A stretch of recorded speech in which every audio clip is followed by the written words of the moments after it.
been Oh, it experimenting has. a little bit with the open space technology that Vic introduced. And so we've been playing around with breakout groups.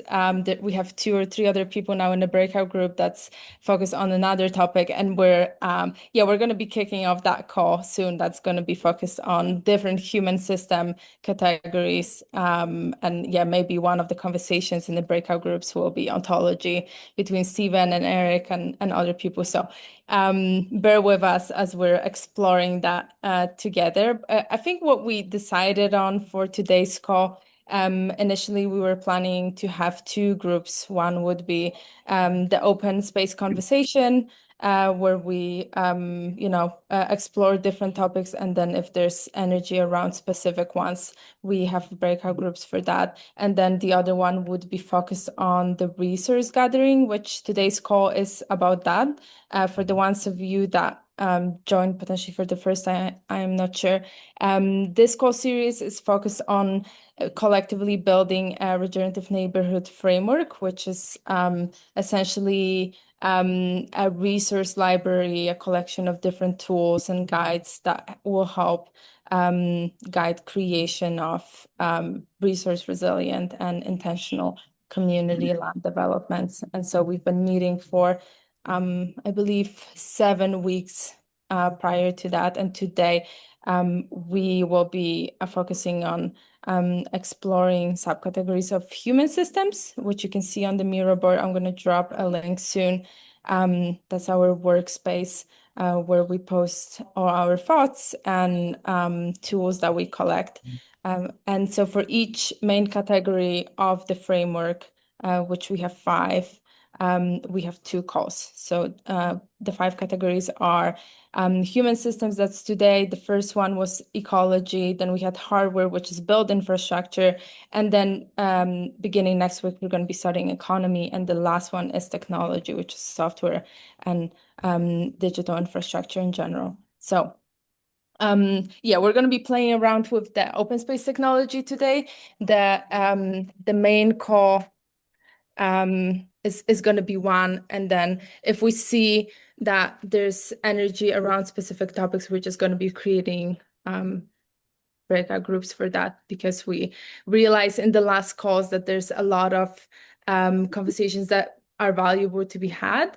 And we just also want to keep up with the structure of the call. So we actually have something presentable in the beginning of April, and then we just focus on polishing the framework into something that can be used by people. And also on Thursdays, we do digital infrastructure build out. So if any of you is interested in that topic, Thursdays, 3 p.m. EST, we have 1 hour and a half where we focus more on the technical side of the framework, experimenting with different AI tools, which I think is going to be fun to do that in the open space technology format as well, because even there we tend to uh, diverge into other conversations. So welcome everybody. Happy to have you guys here. I'm wondering if anybody here, hola. If anybody here is for the first time. I have a friend over here wanting my attention. Um, is anybody here for the first time? Yeah. Hi, Hey, Ethan. Ethan. Hey. Yes, you Nice to too. see you. Oh, nice. How did you guys hear about the call?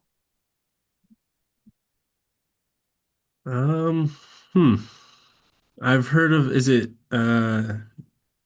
Nicole Reese? Yeah. Or Yeah. yeah, I've heard of her.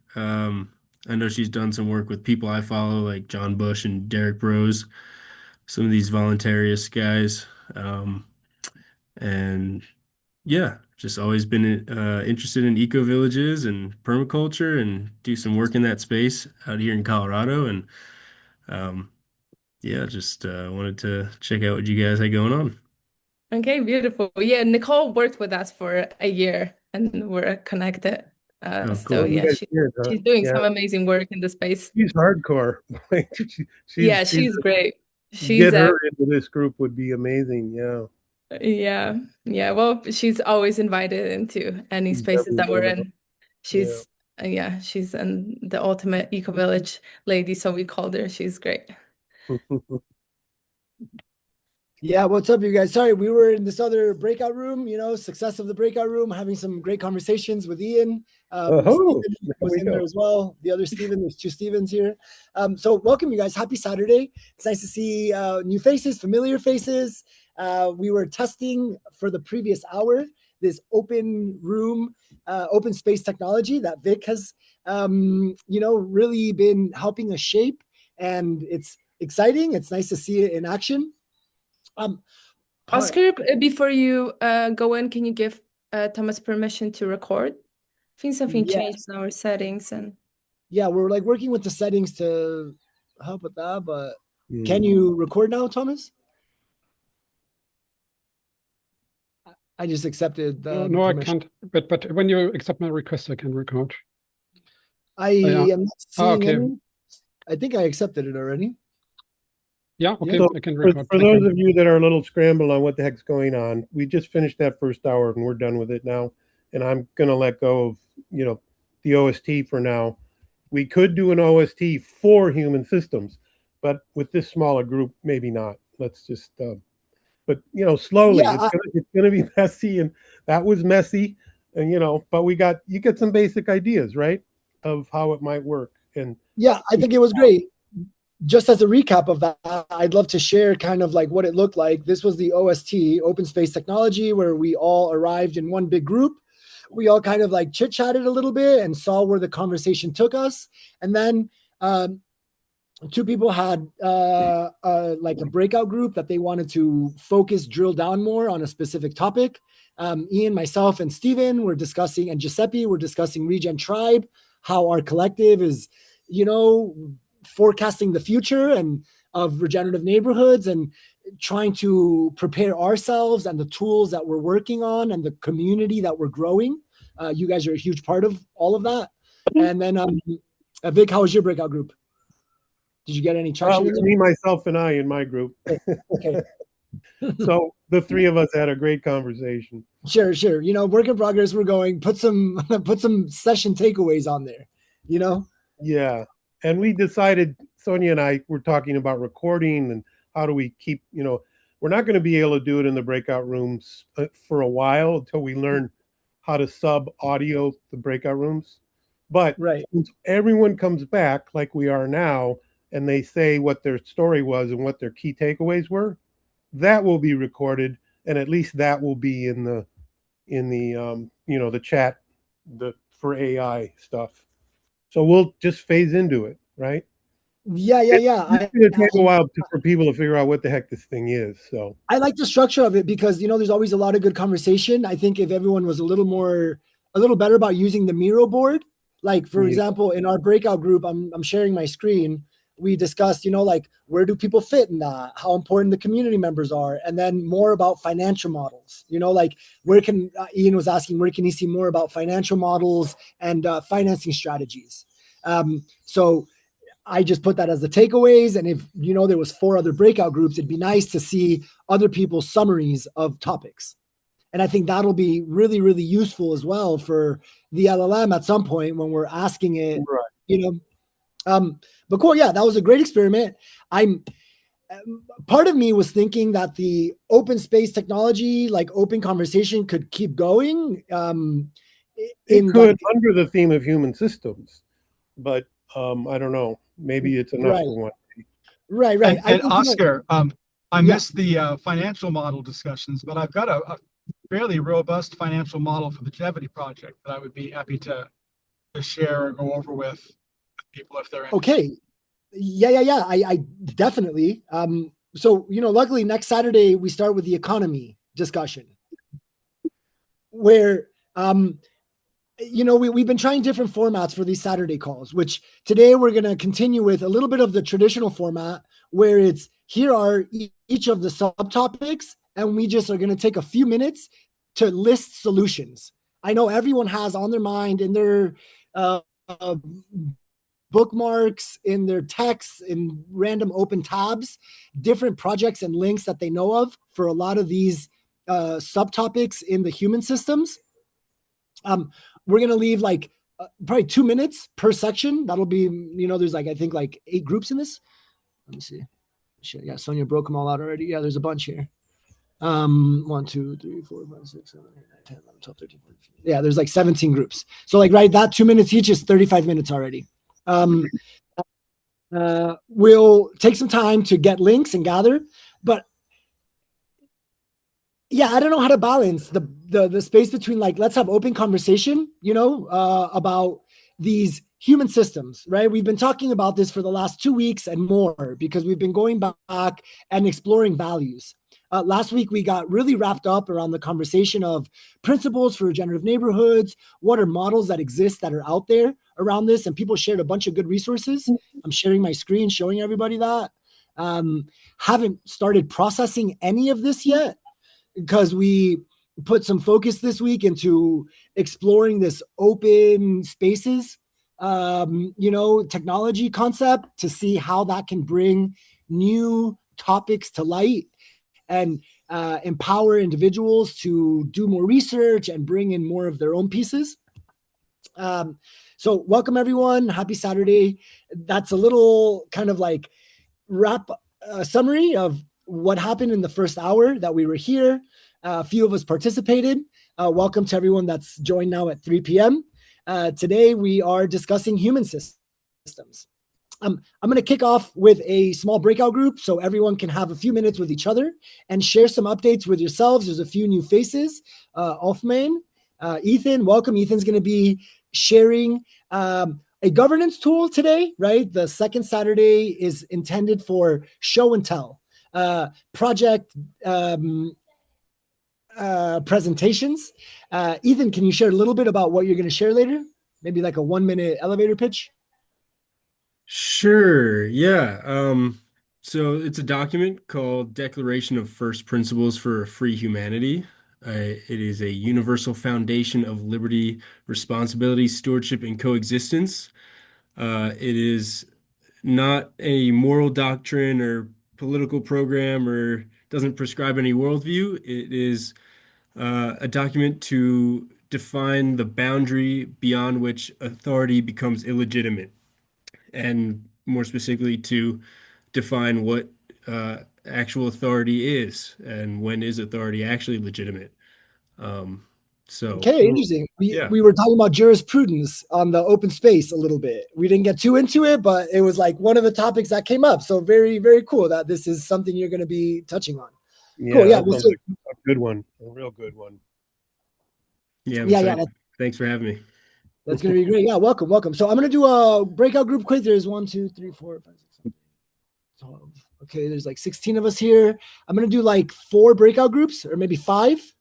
If you're in a group with all bots, just jump into another group.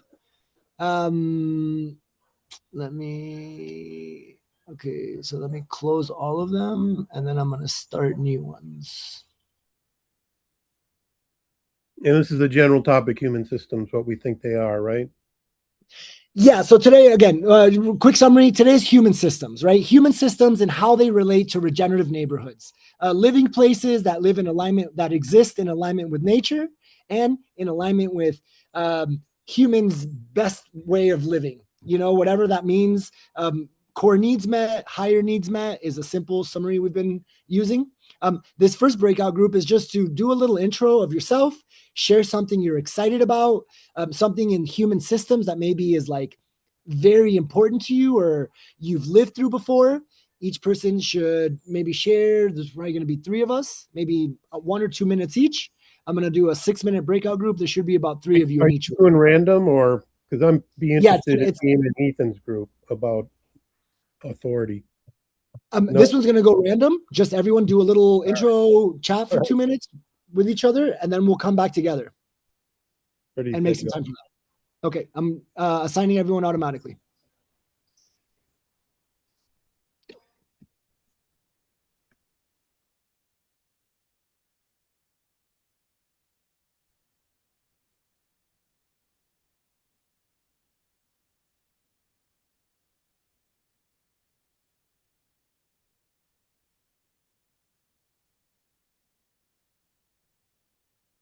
Right, Brian, Steven, and Ian. Steven and Ian, what's up, you guys?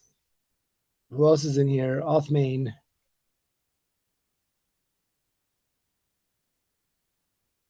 I don't know what's happening here. I don't know who I'm seeing in here. I'm seeing Sonia and Steven and Steven. Steven on Steven action. What's up, you guys? I didn't get assigned to a breakout group. Oh, Did Steven's you? in here with us. Yeah, there's. Yeah, I don't know why you didn't, but Steven's in here Hey. and Steven's in here. Hey, Steven, good to see you, brother. Yeah, sorry, I was driving and driving. I'm finally back at my new place. Okay, nice. I am in Florida. Oh, nice. Way warmer. It's not cold anymore down there. Yeah, no, not much better than Maryland so far. Okay. Yeah, that's great. Yeah, dude, Maryland is so cold, huh? It has been the past month or so. Okay. Yeah, the whole US was so cold. The weather's been so weird. Everyone's like, weird weather everywhere. This, like, rainy Yeah. here where it shouldn't have been, cold in the US in some parts where it was weird. So I know you're always excited about stuff, Oscar, but what especially are you excited about now? Oh man, I'm like, I'm actually feeling like there's a lot of interesting stuff happening, and I don't know where to even begin with things. I'm like always in this tear between focusing in the physical world and then focusing in the digital world, because like they're both critical, and like it's so hard to switch hats between digital life and then physical life. I'm like feeling a bit of even like decision paralysis on it, with like little things that I know I need to do that would at least move the ball forward, but I like switch to something else and do that a little bit. And Yeah, so I guess I'm excited about all the opportunities that are there. Yeah, dude. Yeah. Right. So that's what's alive in me right now. Lots of opportunities.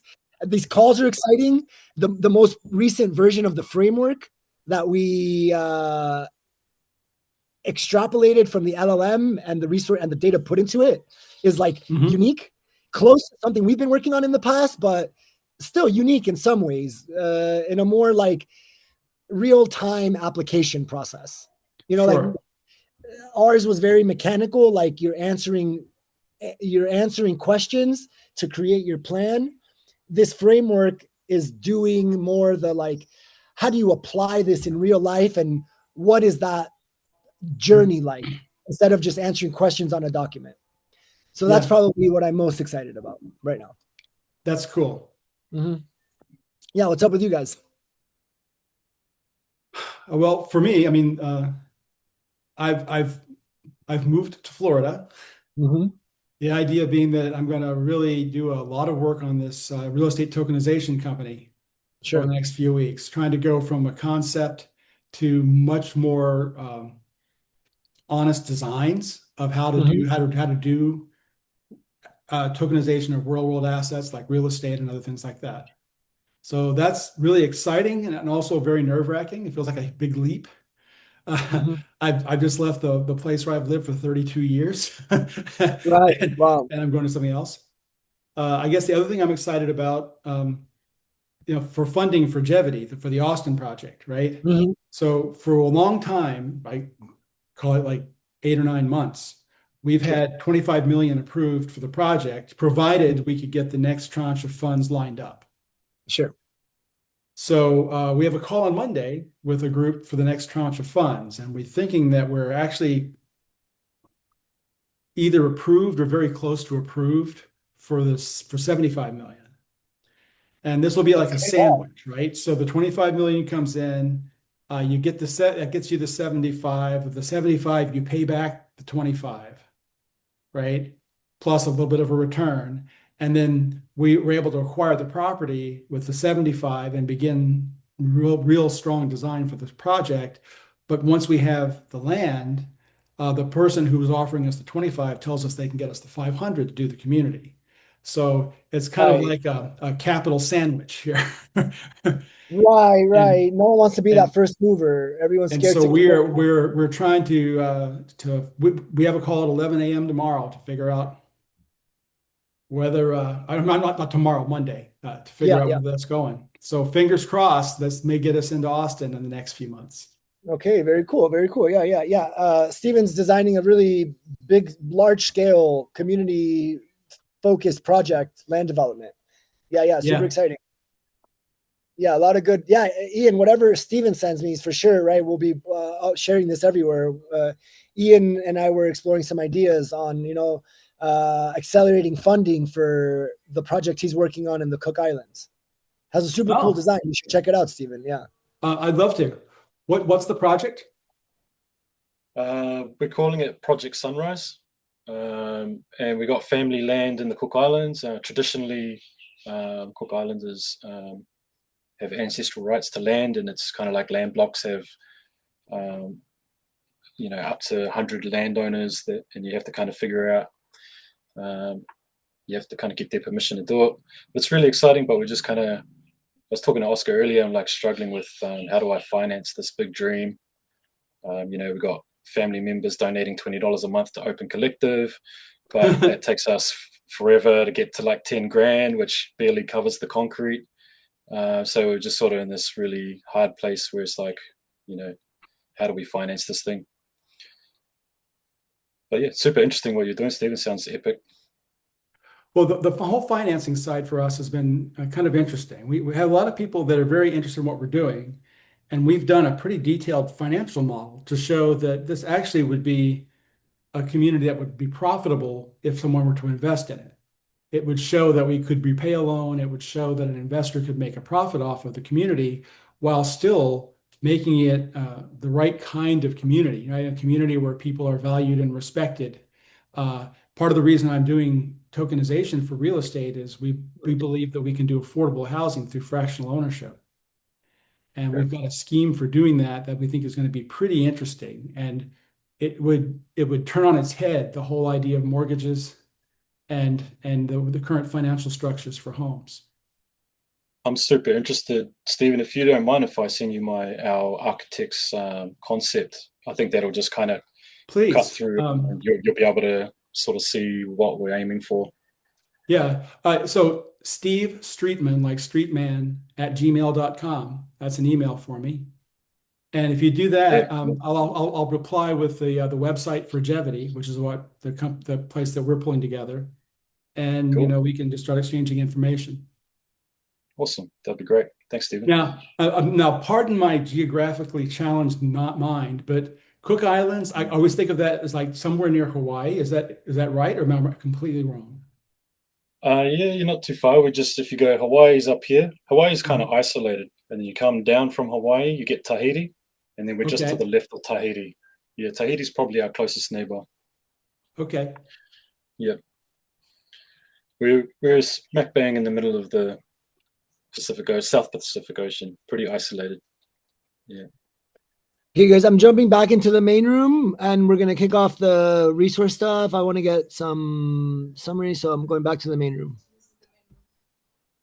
Oh, it already brought us. Yeah. This is the main room, bro. Oh, yeah, great.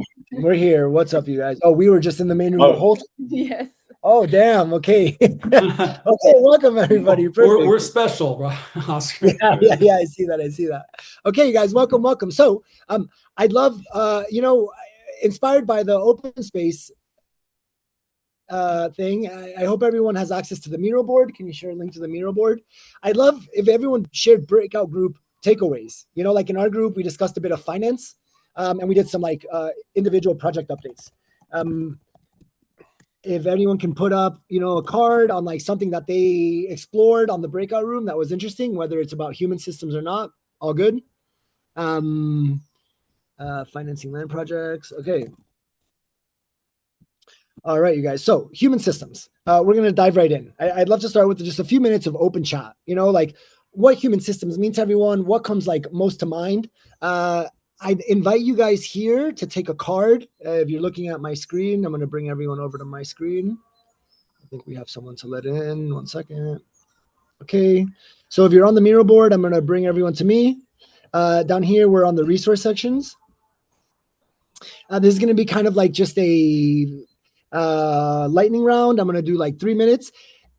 Read each one of these topics and share one word over it of like what comes to mind. You know, roles and responsibilities, what comes to mind. Go ahead and grab, there's Post-its here. I'll put more across the board. You got to zoom it in more. It's hard to read. Oh, okay. Let me get in here. So, okay, I'm going to put a few minutes. I'd love everyone to do just like a lightning round. And for each one of these subtopics in human systems, I'd love for you to write a word or a phrase that comes to mind.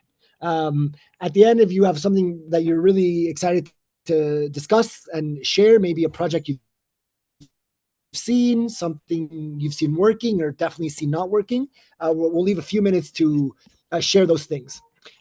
We're going to share those things as we go category by category for the 2 to 3 minute window. While individuals are sharing links to projects they know, we'll have space for others to share experiences they've had or their thoughts on the topics. So these first 4 minutes, we're just going to do lightning round. Read each one of the cards that are there and share a thought that you have about it. Okay, I'm gonna go 4 minutes. I have to say that I think we're being optimistic about how the Miro board is functioning on each of ours computer, because it's because you're talking from having that in front of you, and we like it could be a couple minutes just to find where you're at on the so.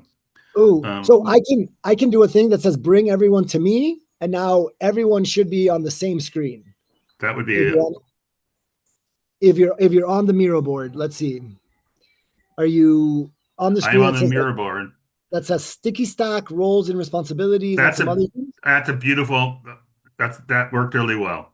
Perfect. Thank you for bringing that up. This is part of the user experience that I need to remind myself. Yeah, please don't keep doing that though, because it's I'm getting reset every 20 seconds, and then I have to type things in again. Oh damn! Yeah. Okay, thank you. Also, yeah, that's the other side of it. Maybe just also another maybe if to have some thoughts put into this Miro board. Maybe this is like a little homework assignment that might take 10 minutes sometime in the next day or two. Sure. So that we're ready next week to do something. I was hoping that there would be a little more homework when we tried assigning homework a couple of weeks ago, and that didn't go so well. But yeah, I agree. I'm sharing my thing. So if we're talking about how do we redesign the world, you need more than 2 minutes. Yeah, totally agree. Or just human systems. That little simple thing, So let's maybe that's a good moment to remind ourselves. Okay, we've set this like time constraint and box constraint of the goal is to explore these topics from a high enough level that we can bring each of our questions, and potentially some of us have hot leads for some of this stuff. Like some of us have a hot lead for education systems or programs that are out there, a school that shares its curriculum open source. That would be an ideal link for education in one way, in my mind. Or we have like legal topics, like maybe we have a guidebook for a community we've lived in or visited that shares their full legal documentation publicly. That would be an awesome link to arrive to in this first round of calls. These calls are going to continue, and we're going to realize that we need to do a full month of human system calls twice a week for 3 hours a call to really get more meat on the bones of what we're researching. In this first round, while we are getting new participants and new people coming through, the success from the data we've collected on the Miro board and how it's influenced the LLM processing compared to what work I've done on my own without everyone else's input on a Miro board, there's a difference. And like, I'm engaged by that a lot. So I would love for you guys to understand maybe this first level goal, which is to get as much of your thoughts out as possible in this hour and a half window that we have. that some goes to talking and some goes to dropping links in, because it's super valuable. Even at this very unstructured format of, here are topics, share a sentence, a thought, or even a link with whatever those things are. And then we can explore that a little bit more. Links will come later. Yeah, we'll do a round of links as well after. Okay, so Ethan will be presenting, and then who's the other person that was going to present? Oscar, can you introduce Ethan before we do the presentation? Yes, definitely. Ethan, when you're ready, you can do a little presentation of yourself, like share a little bit about yourself, where this is coming from, this content. Oh, right now?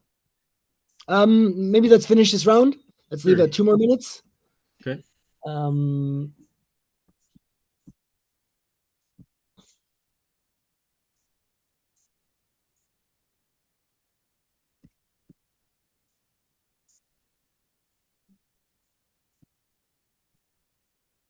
Hey, Ian, put your contact information in the chat, would you? You can do it to me privately or publicly. Cool. And Carl, you did. Okay.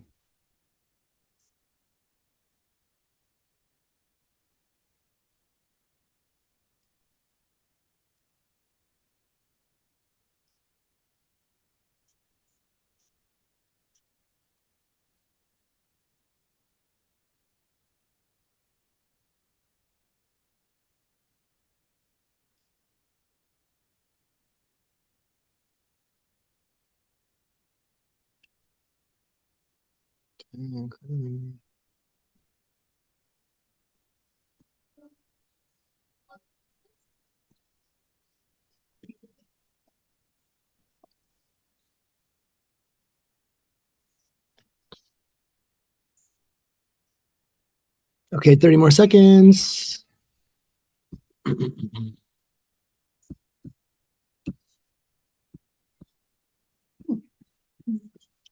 Damn, you really made boxes for each one, huh?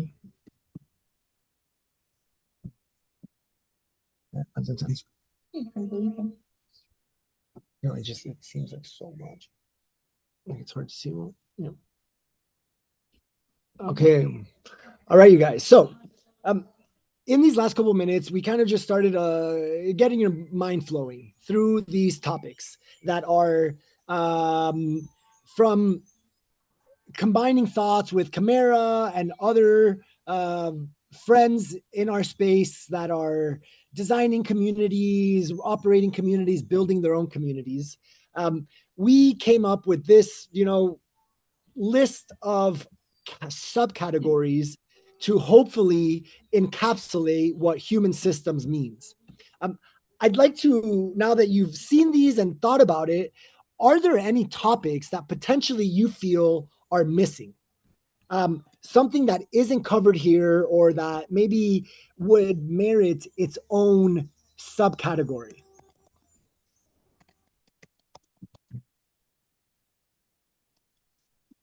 I actually tend to want to group some of them together, like that's education and personal development. I almost think of education as personal development for kids.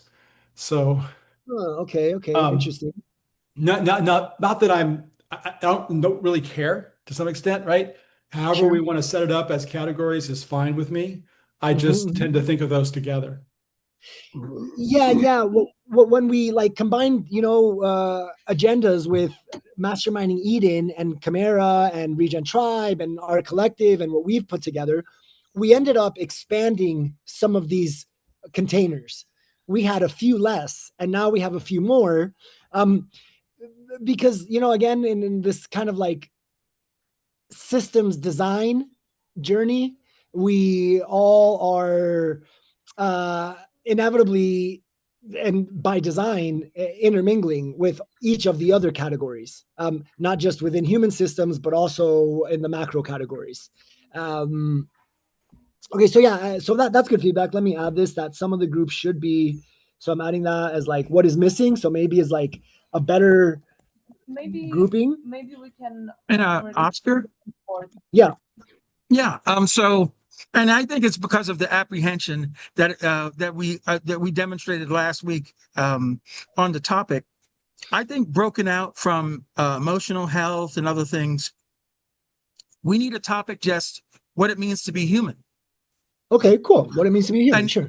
And the reason for that is I mean, if human systems are not tethered to what it means to be human, then we have a problem. And you cannot look at our societies and say it's self-evident that people know what it is to be human, because we are actively doing things that will undermine that will create extinction for humanity. So clearly we've forgotten what it is to be human. And this effort should be rooted in that. Right. Literally, that's as practical as our existence. It is not a given. It is not self-evident. People take that for granted. They do it on autopilot. It's not a part of their conscious consideration, and that's why we find ourselves in the position we're in. I'm looking on the board again for your section where you put what it means to be human. Here it is. No, that's not it. I think I put in spiritual development is where I put it, because spirituality to me is about truth. What is true about what we experience that leads to purpose and ultimately fulfillment. And so I put it under there, but I think that it needs its own category, because we need to grapple with that reality, because it's one that is all of us would agree on that. That leaves speculation out, because it's the thing that it must be in all of us, since all of us are human. So that definition must encompass all of us. So yeah, what we all agree on for existence. Okay. Yeah, I think a couple of times you've brought this up, and I keep wanting clarity on it. You made a pretty good write-up of it, which I'm adding right underneath that card. Things that are known, you shared that. Things that are known. Here's the problem. I mean, I'm not apprehensive. I've done a lot of work in my personal life to steep in what it means to be human, and it transformed my life. It is not for me to tell anyone else. I mean, they can look to their own experience, and that's why it's a healthy conversation to have, for people to actually focus their conscious attention on that, because we don't spend hardly any time putting our conscious attention on these things. We just take them for granted, because in modern society, most of the things that we need are provided for us without even thinking about it. Okay, fine. Well, we need to think about it, because we're in the process of destroying it. Yes. Sure. Great topic. This one is a great topic, definitely. I'm writing also about something similar, but in a much broader sense. It's a book about, I name it The Great Reconciliation. And I split humans into 3 categories, and it's a little bit creative. The first category is the vast majority of the population of today. I call them zombies. It's not, I don't want to, it's a scientific and philosophical definition. It has to do with system 2 of our thinking. And it's at the moment mostly, almost all of our population is shut down. Someone by the name of Daniela Kahneman took the Nobel Prize for it, won the Nobel Prize for it in 2002. And he defines 2 systems, System 1 and System 2. There is a book by this title, exactly, System 1 and System 2. And you're saying what systems 1 thinking, like styles of thinking. No, it's biology. It's material. Okay, cool. Yeah. Let me look that up. It's physical. It's not like a methodology. It's a physical. And due to intoxication, and then the people don't walk, people are not in contact with the natural frequencies, like in forests or like in the ocean. People eat a lot of intoxications,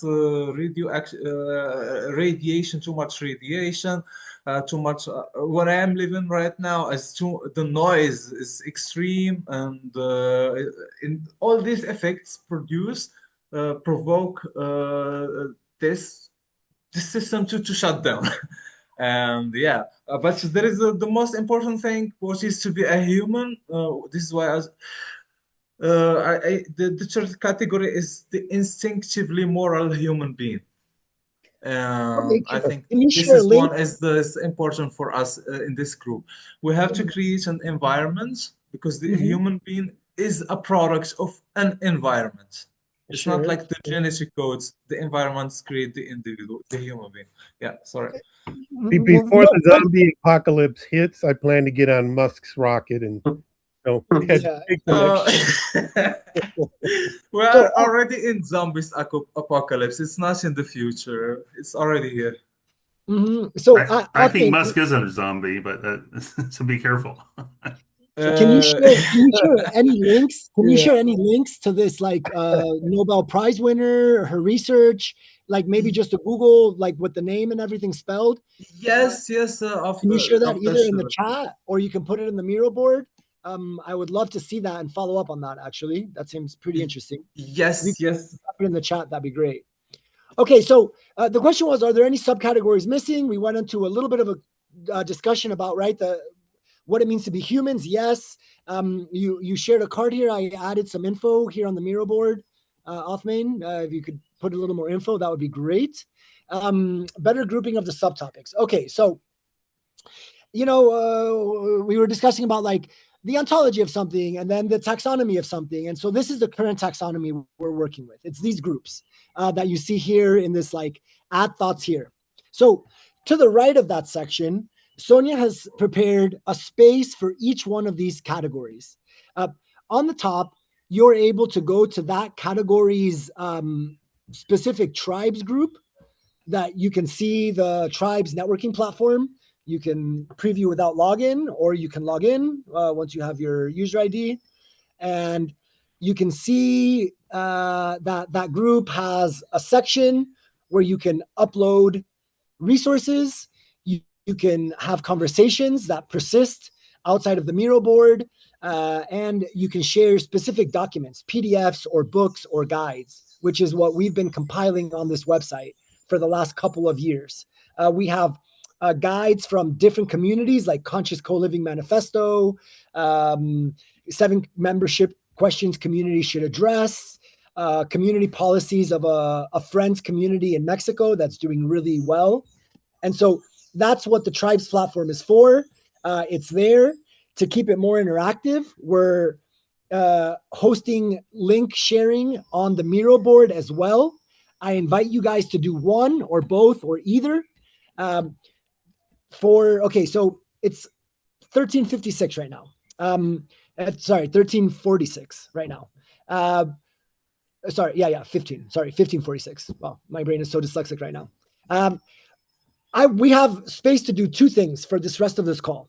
I would love to pick people's brains on specific topics in these categories that they are passionate about, know something about, or are just sharing information about. The call to action here, the homework during the call is, if you know of any existing solutions, projects that share really good models for any of this, like for governance, I know a ton of projects that share governance tools and examples. I invite you guys to share links. Take a card, drag it over, and just paste the link to whatever project or thing you're thinking of. A description would be very helpful and will facilitate our processing journey of all of this data. I want to leave the floor for the next 5 to 8 minutes to Ethan. Ethan, I'd love for you to give a 1 or 2 minute background intro of yourself and share with us one of these solutions that you are passionate about sharing with the group. And this will kind of open the door for maybe if someone wants to share something about one of the other categories, you're welcome to. Throughout that time, other participants, I'm inviting you and like requesting that you share links to projects that you know of. Things that have to do with legal topics, with PR marketing, education, all of this stuff, physical health, emotional health, any links, things that you know exist, please put them on this board. Ethan, I'd love for you to take the next few minutes to share with us. Also, awesome. Ethan intro. Yeah, Thank background you. about yourself. Hmm. Sure, sure. Yeah, so I'm 26. I'm living in Colorado in the United States. I became interested in all this stuff maybe 5 years ago. Just being in college and learning more about becoming more aware of the world and some of the ecological problems going on and some of the governance problems going on and um, you know, realizing a lot of what we're hearing on the media is lying to us and going down different rabbit holes and figuring out, realizing that our governments are doing evil things and going into all sorts of rabbit holes like that until I finally found the solution that is permaculture and ecological restoration and this kind of stuff. And that sort of gave me a lot of hope and learning about eco villages and all these kinds of things that we're talking about here. And now I am, for the last couple of years, I've been working in this space, designing and installing food forests in Florida. And now I'm in Colorado doing ecological restoration and green infrastructure work. Um, and yeah, so super interested in all this stuff. Um, and yeah, learning about, like I said, a lot of the evils of government and being interested in how can we do something about that. And so learning about things like natural law and some of these different uh, objective moral frameworks for how we can coexist peacefully. And so that's where I came up with the idea to make this document that I'm going to share with you right now, and maybe I can share my screen or not. Can you? I think you should have access to share screen. Uh, Maybe. Host is not Let me allowing double. sharing. Okay, let me double.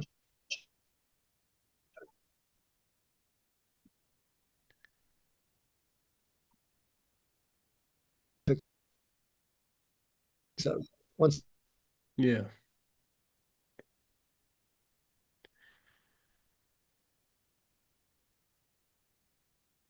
this topic of law There we go. and how the world works, you've pieced together this research document.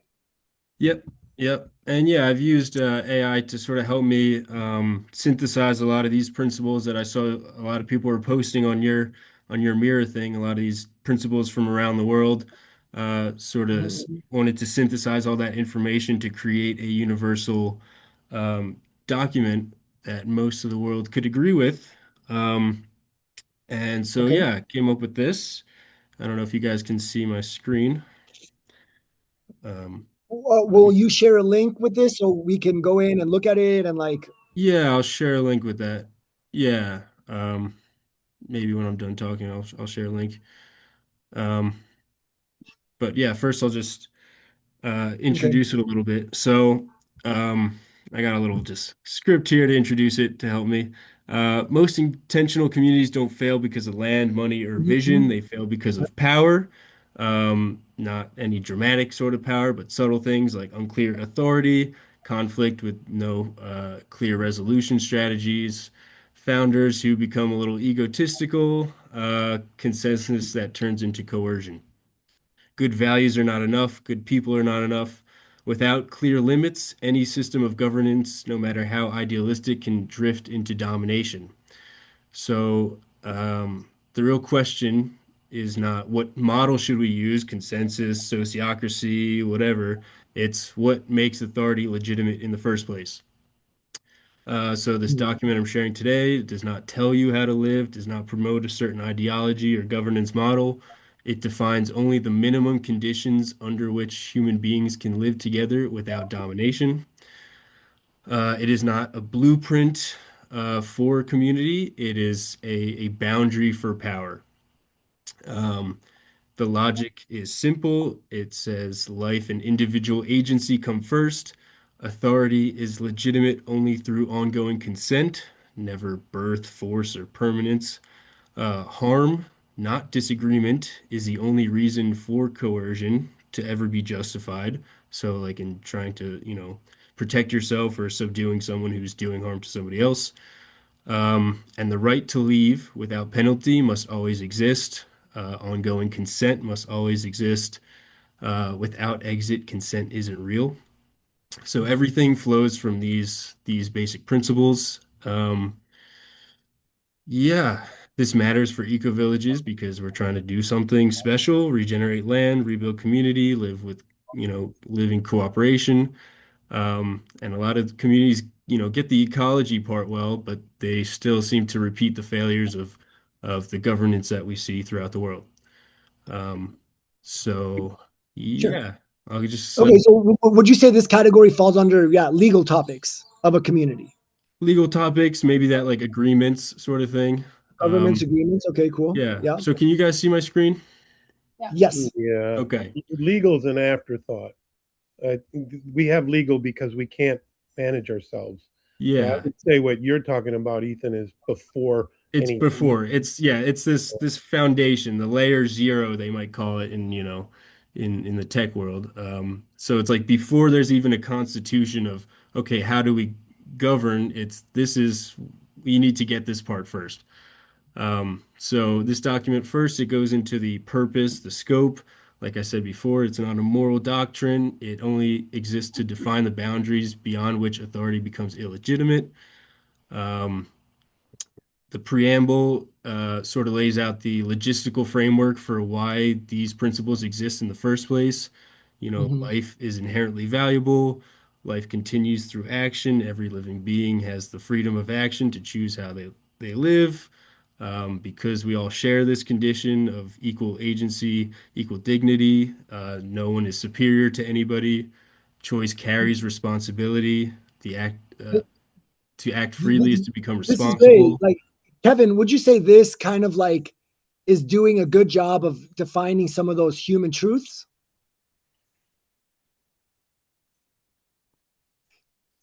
I don't know if Kevin's still there, but a question to okay, continue, Ethan. Yeah, this is great. Yeah, Sure, no. I'm sorry. Yeah, to answer, yes, it is. It's just that. I mean, my concern is that if it doesn't come from each person, if it doesn't resonate as true from each person, right?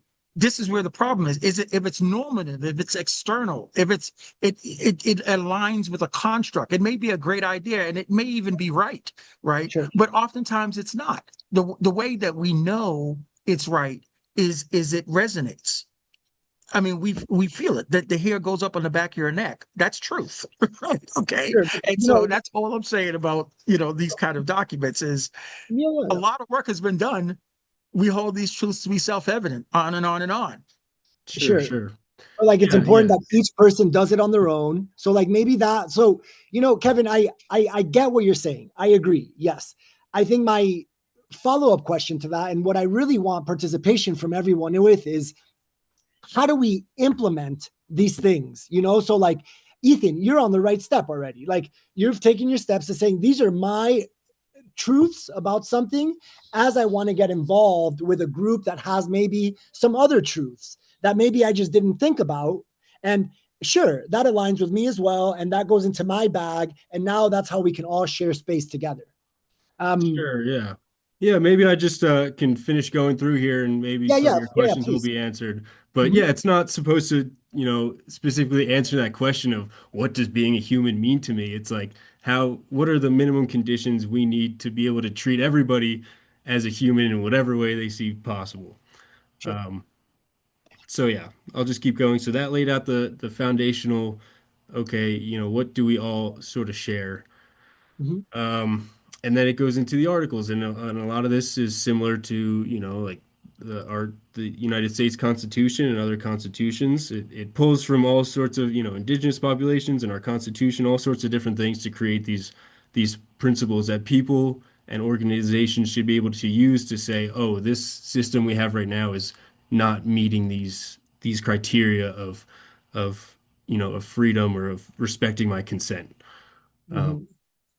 So, equal worth, life and safety, consent and the right to exit, freedom of movement, no aggression, the right to defense, responsibility, no repeated punishment, freedom of belief, speech, privacy, care for earth, a big one that's not in a lot of our constitutions, fair rules, local decisions, no hereditary or permanent power, no punishment without harm, presumption of liberty, no monopoly on essentials, truthful information for consent, limits on emergency powers, non-imposition of principles.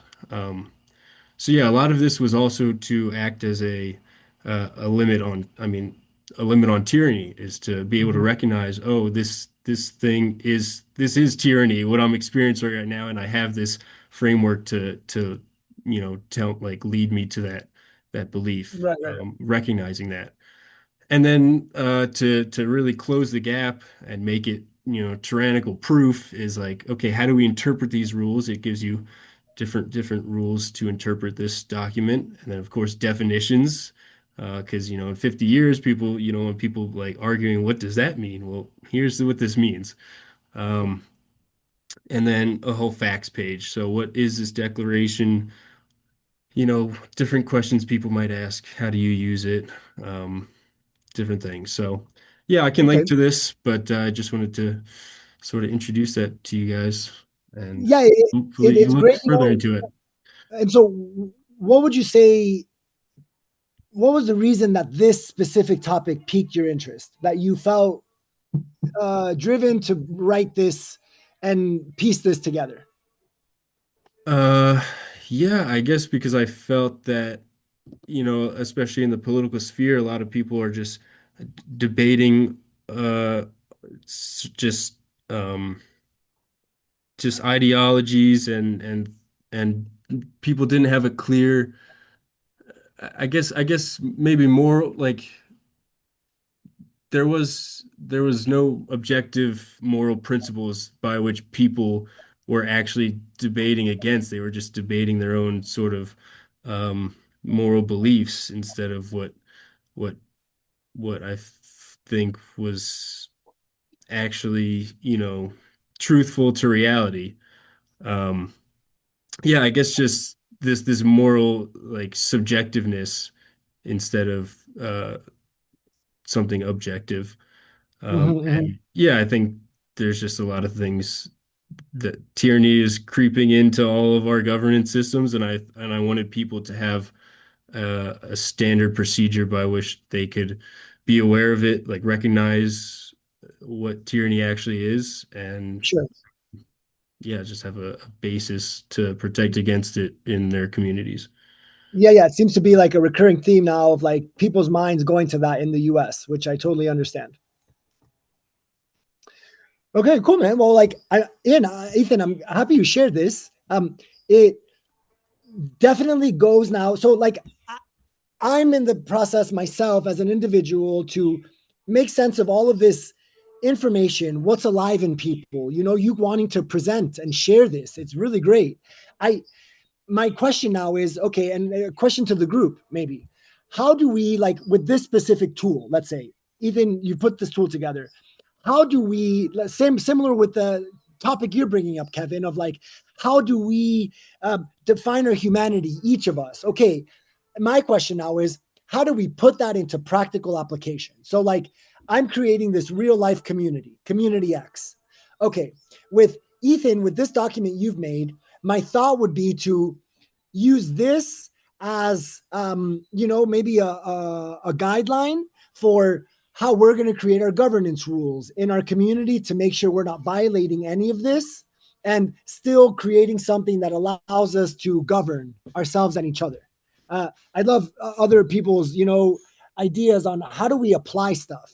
With your idea, Kevin, for example, we would apply that by making every single resident or potential resident create their own list and then integrating that to the macro list. Go ahead, no, Carl. see, the thing, okay, and we're certainly jump in with Carl, but all I'm saying here is that this is not why articulating something that would work if everyone did it is not why people do things. In other words, that's not the reason. That may be that it may work, but why we do things is deeper than that. And what I'm saying, so the analogy, in my view, is like a super predator in a local ecology that sustains itself. The super predator does not just kill their prey to extinction because they're nice, because someone gave them a series of rules. They do it because their abundance is a function of the fact that they eat. they kill a prey when they're hungry.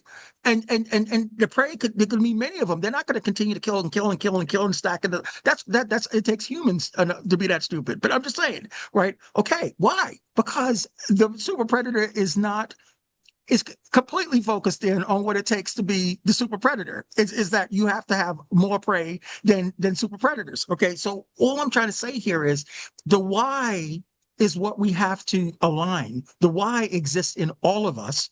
The why can be obtained by starting.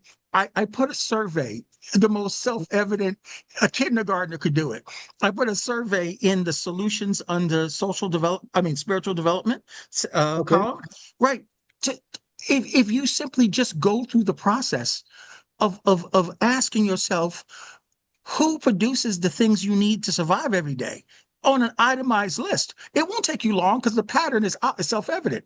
Thousands and thousands and thousands of people and species and natural sources and stuff like that, none of which you control, none of which you can't control, none of which you can do by yourself. Okay, sure. Yes, it leads you to something that we take for granted, which is that we don't survive by ourselves.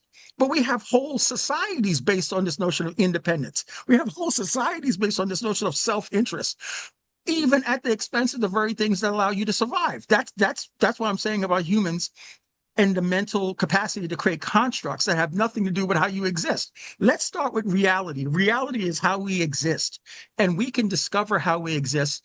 You don't need any education for it. Indigenous communities can do it, and they never go to our schools, right? Get back in touch with that, because once you are committed to the fact that everyone else matters, that the critters in your gut matter, right? Mm-hmm. Okay. Then all of a sudden, how we should organize ourselves starts to be clear.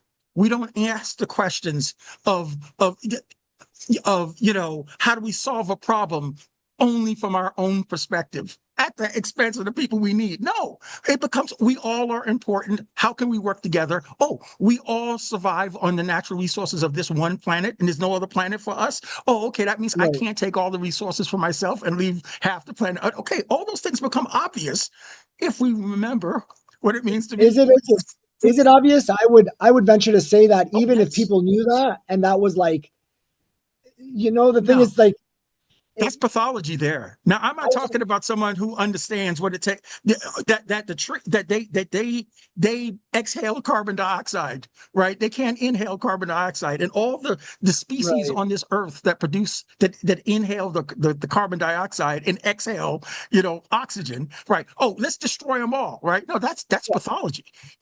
I agree. It is. So people want to survive, but they forgot. They don't consider in their daily actions what are these choices doing to my ability to survive? Yeah, because they don't weigh what'll happen 10 years from now with what's happening right now. That's exactly right. The generation they love their children, and yet they're doing things that are going to destroy the future of their children. Yeah, that's a magnitude of detachment. But this is what humans are. Like, this is the reality. Like, and that's the reality that we have to build into and like plan. Yes. I think, Oscar, that is the reality. That is the reality. But the good news is I'd love to hear what you have to say, Carl. All you have to do is remind people of this stuff. They get it. They won't forget it again. Right. Reminding them more often. Okay, Carl. I just saw somebody said pet a dog. So I put a post. I put a thing in the chat about village homes in Davis, California. Which and there's so many lessons here, just from what Kevin was saying. One lesson is that it's 50 years old. So lessons from village homes, it can show you, and I'm talking as an architect, and I like what works, how to make buildings better, more energy efficient, more part of nature, all that. It does that really, really well.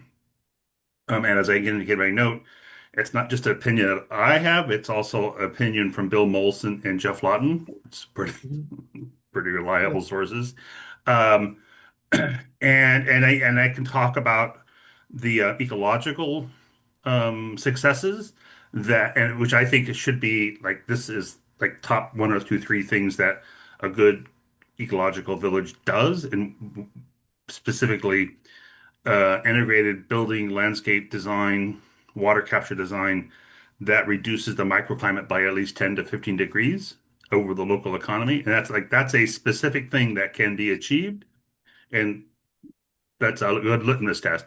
But but what's really kind of one of the other of the social side is that they created a community, and unlike typical eco villages where there's a predetermined kind of governing structure that we're all going to be this thing and we all agree on some governance or some rules.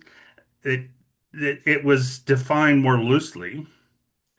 And then one of the things that they did that that speaks about the moral or social value is they created a food forest. They planted 300 fruit trees and nut trees, which are extremely productive.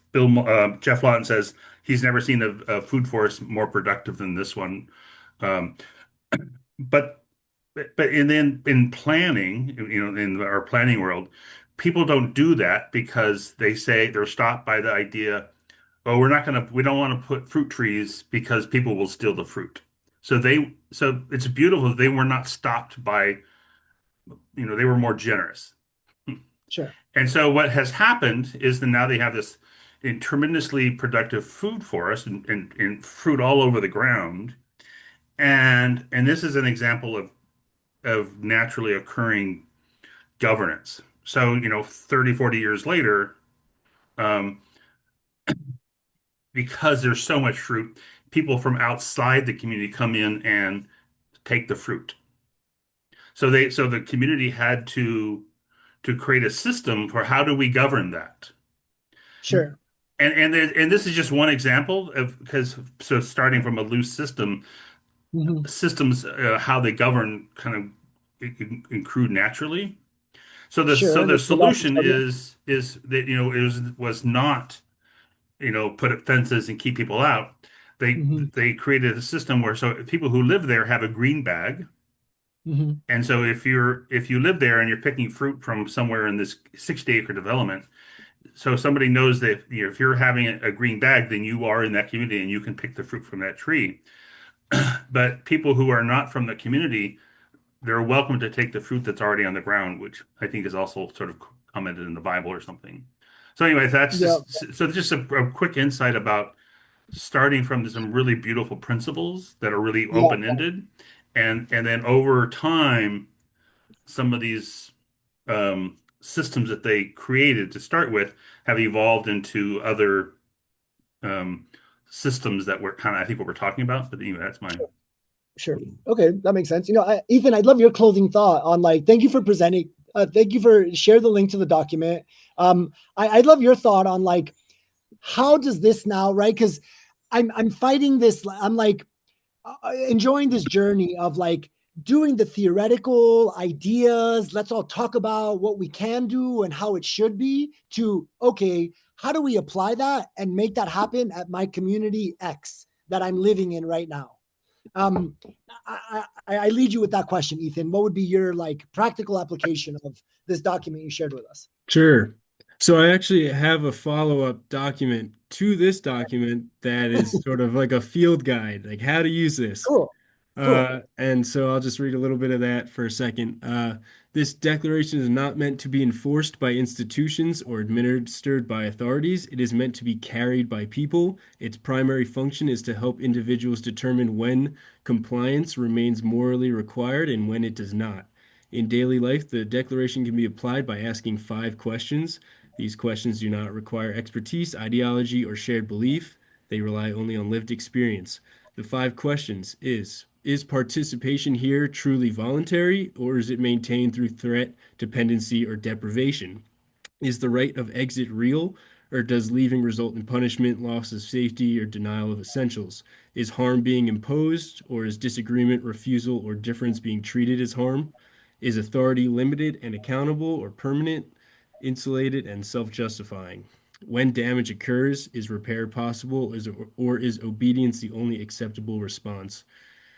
If these questions can be answered in ways that preserve consent, exit, harm prevention, and accountability, continued participation may remain legitimate. If they cannot, an individual is no longer morally bound to comply. This declaration does not require confrontation or rebellion. It authorizes refusal, withdrawal, and disengagement without guilt where legitimacy has been lost. So yeah, just a little bit. Again, this like it says, this declaration is not meant to be strictly obeyed. It's meant for people to recognize when the governance system they have is causing harm or not. Sure. Sure. And so, like, again, my question, do you have some dream at some point of like living in a community, being in community, like co-living, co-owning, kind of like we're neighbors and we also maybe have some shared interest in this property? Absolutely. Okay, cool. And so your process with this, as you know your document, like what would you imagine being the next step? Like you have this document that, gives the structure for defining, authoritarianism, let's say, whatever that is. What evolves from this for you? Like a constitution for your community that has this? Yeah, I mean, like each thing that you add to the constitution. Okay, does this follow this? Structure, or not follow the structure, but does it breach any of these checkpoints? Yes, no. Okay, great. It's more like exactly. Yes, exactly. That's exactly what I'm thinking is, yes, this tool should be on hand as you go creating your next structures like your constitutions and your other governance models. It should be a check for, okay, does this rule or, program we apply, is there consent? Does the right to remain, to exit, remain? All these sort of questions that we might ask. And so as you put this together, did you use any like referencing documents that you were like, oh, these documents kind of like inspired me? I used them as like, oh, that's one version of this kind of like. I guess the question in business terms would be like, who is your competitor? Like who else is doing this similar thing? Yeah, I mean, like I looked at, the US Constitution and like the indigenous constitutions, like the Iroquois Nation, some of their models. But yeah, I mean, I can't really say I've found anything that goes in this in depth of consent and voluntary principles. Okay, cool. All right, well, like Ethan, thank you for sharing. Super cool. I would love to, if you're okay with it, take that, combine it with the current framework that, we're taking all this content, we're processing it, and we are asking the LLM to create framework and guide us in designing the framework. We have a current working version that I'm using. I would love to put your document and that document together and say, okay, with this in mind, how would we create our constitution, and just see what it says. I want to do it before. I totally agree. That's an amazing idea. Mm-hmm. And having even stuff in an LLM so we can just prompt against it. Like, what do you think about the decision we're about to make? Right. I love that idea. Okay, cool. Yeah, if you're open for that, cool. Yeah, that's like, we can talk about that maybe on the Thursday call, where we go through more of the LLM work and ideas that we're having around that. Okay, so thank you for the presentation. Well, we've gone on a few conversations, and I think one of the requests on this call was to make sure we make space for resource gathering. While we were talking and presenting, I've been sharing links, but I don't know if everybody else is sharing links. I'm looking at the board and I'm not seeing as many links as I've seen in the other calls when we specifically made time topic by topic. Does anyone have any thoughts? Ian, I see your hand was up. You want to say something? I just had a question for Ethan. I just kind of wanted to get his thoughts on sort of the other side of that. Say, you're a vision holder of a community, that's generally going to be a person who's kind of in a leadership position, trying to lead this vision forward. There might be some expectations in that community. Like, just something that came to my mind was like, one thing is like there might be an expectation that if you're here, you're doing work that contributes to the vision, to the mission, And then like, how do you sort of balance that with like, you know, someone falling back to your first principles and saying, hey dude, like you're really being pushy to my thing, and it's just like, bro, we're here to do this work. Just kind of wanted to get your thoughts on how you balance those two things. Are you asking like if I was trying to push this document onto somebody, or I'm not sure I understand the question. Yeah, like maybe like I really like what you've put together, and I think it's a really good layer zero, like you said. Mm-hmm. But I guess how do you create, let's say, from a leader's perspective, hey, these are the expectations, this is what we're here to do, and you know, what if, let's say you've got some rules that you do it and then that kind of conflicts, and then someone who's a guest to your space is like kind of throwing the first principles back at you. It's like saying, hey man, like I just want to chill today, or something like that. I'm just trying to think of the balance. Yeah, like how do you, is there a way that you create your rules as a leader for the as a vision holder that you know, is based off of the one you have created? Just trying to sort of get my head around that. If you had any thoughts on it. Yeah, it's a good question, and I think that might also like call into play some other conflict resolution structures and like an expectation structure like you're talking about. But yeah, I mean, I think like yeah, expectations are good, and yeah, you definitely, if you're joining a community, you need to know that is going to be certain expectations of that group, and if you're not willing to do them, they, you know, have the right to be like, hey, you can't be in our group if you're not going to do the things we require here. That's just sort of how that works, is like you voluntarily choose to do the things that we expect, and if not, then you have the right to leave. Can I jump in on that? Yeah, sure. Here.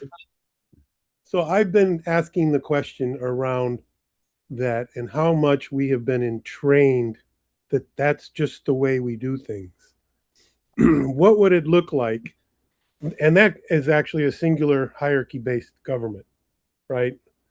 And I'm wondering what it might look like, a community that's polycentric governance.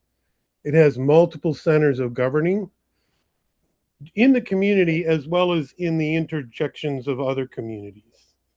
So a distributed form of governance that doesn't make it the priority, it makes it an outcome.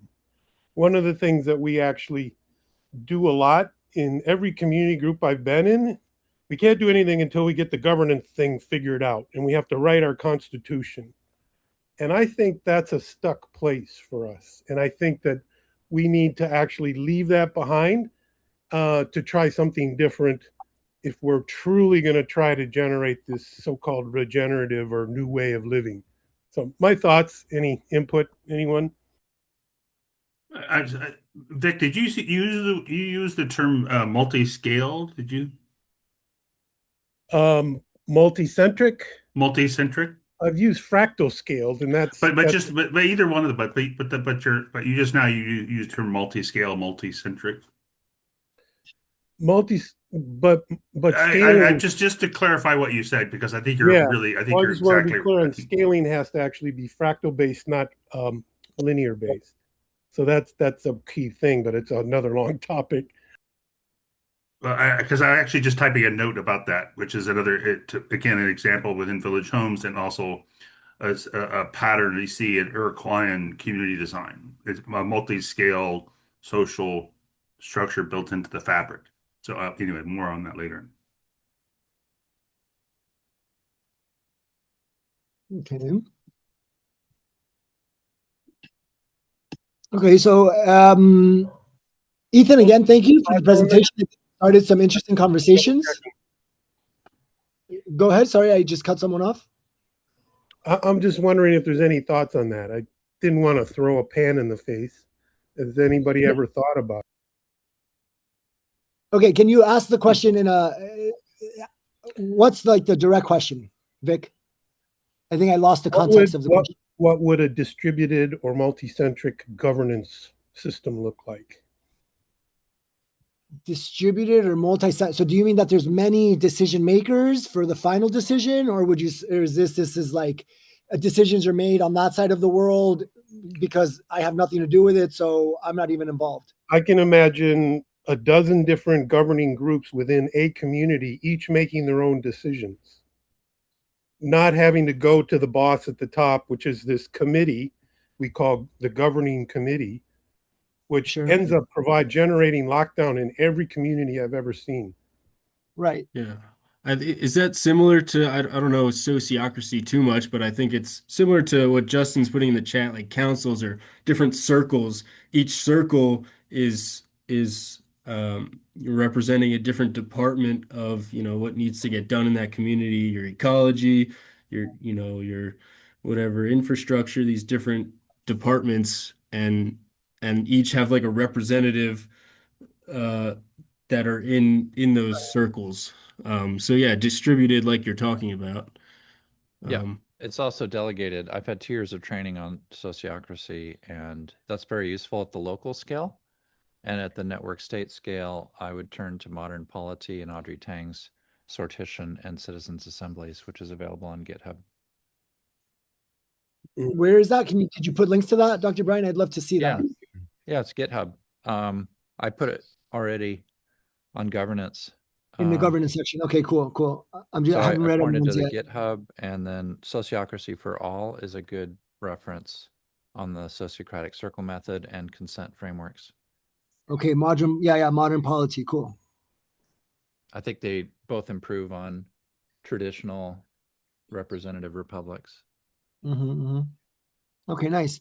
Yeah, Vic, I definitely multi-layered. I think there's like I like this hybrid model I've seen, and we've been like kind of like working on what that could look like, where it's a combination of a meritocracy, a sociocracy, even potentially if like everybody's involved for some things, like a direct democracy where everyone has one vote.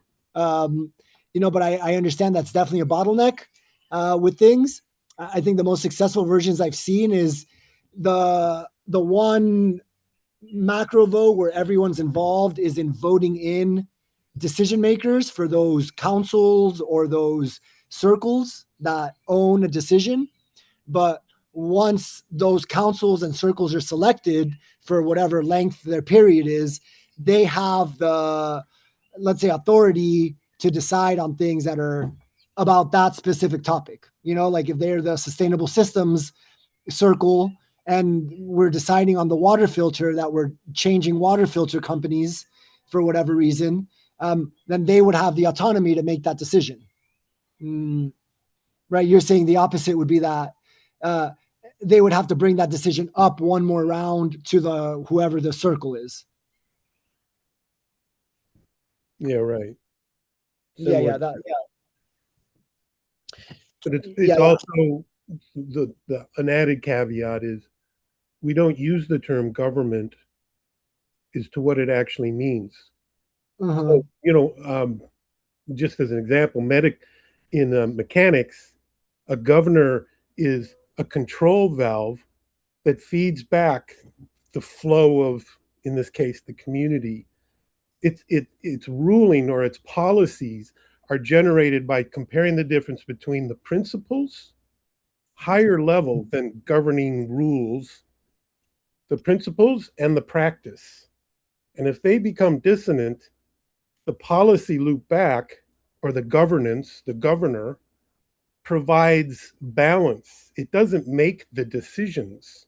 It provides the interjection between, hey, the principles we got, we ain't practicing that. So it's a group like that, and that's true governance. Okay. Can I jump for a comment? Yeah. For every community we've been to, we've always seen somewhat of a unique system. I've never seen like, oh, we're using this, that other people are like, oh, we're using exactly that same exact process. I think this will be one of the, when you look at softwares, like one of the APIs that could be like such a great API. If people had a good enough documentation for their governance system, that had good enough documentation for their governance systems, you could then build an API that's like a coupling between their decision-making processes and see how they relate and how they can like communicate with each other. Okay, Ethan, you just asked, where should I upload documents? So you can put it on the Miro board, or the Miro board has links to the Tribes platform groups where you can also directly post links, or if you have PDFs, we're using the Tribes platform for PDF specifically because it doesn't really load on the Miro board well. And but you can post links in there as well. The Tribes platform has been up for like 2 years, and we've been gathering resources from different calls and different people, different projects. So we have a ton of stuff in there. So Oscar, yeah, I mean, I absolutely, it's essential for whatever community that we are, a regenerative community, that we have articulated rules and principles, governance, roles and responsibilities, all the things we're talking about. But but why we do what we do matters. If we don't get the why we do right, then, I mean, because in my opinion, modern culture is not, the toxicity of modern culture is not because we have poorly written constitutions, poorly written social principles, right? Now, we do have some toxic principles that encourage us to do things, that incentivize us to do things that created the problem. I get that. But the idea is that if where you see a successful community, regenerative type community, it's because the people in that community share certain values. They're not doing it for an external incentive. It's values, and the values define the rules. Yes. If everyone operates based on their values, you don't need rules because everyone can identify their own rules because they don't breach the values. The values become the. You still need rules of some kind. This is pretty much what Ethan was sharing, is that values are not enough because we forget about our values in moments where our comfort is a challenge, or it's not enough. But yeah, definitely we define the why first. We define the purpose. And well, in the last call, I don't know if you guys had a chance to go through that because we didn't have time for it, but we posted a community culture canvas, which is a really great. Could you guys hear me? Yeah, I think so. We posted the community culture canvas, which is a really great framework for identifying the why first, which is the purpose of any community container. And that can be you with 3 of your friends, and that can be 50 people in a community. That can be you and your company and your business, whatnot. And then based on that, we identified the values and then any other steps. So I agree with you, Kevin. The why is the most important element of any action and any decision that is being made. And here we are trying to identify the guides and the tools and the frameworks that can actually help more people to follow that journey in a way that you're describing right now. So if you know any tools, that would be super helpful. One that I'm mentioning is the community culture canvas, and I'm pretty sure Dr. Brian shared the I think purpose, mission, vision format last week. That is really helpful to start with, because that also brings our attention to the why, not what we're doing, not how we're doing it, but why we're doing it. So if you have any tools for that, that would be super helpful. And again, we're kind of in these calls, sometimes we get wrapped in the conversation, what it is for us as individuals and what it is for this collective that we're seeing once a week or even 2 times a week. And what we realize is that we are not necessarily here to answer these questions. We can, in the process of trying out the tools, but it will be different for different groups of people. And we want to create something that is going to be flexible based on the values and the whys of different communities.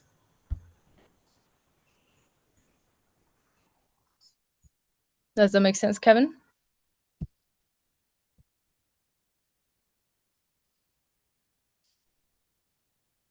Yes, it definitely makes sense. No, I appreciate the comment. Thank you so much.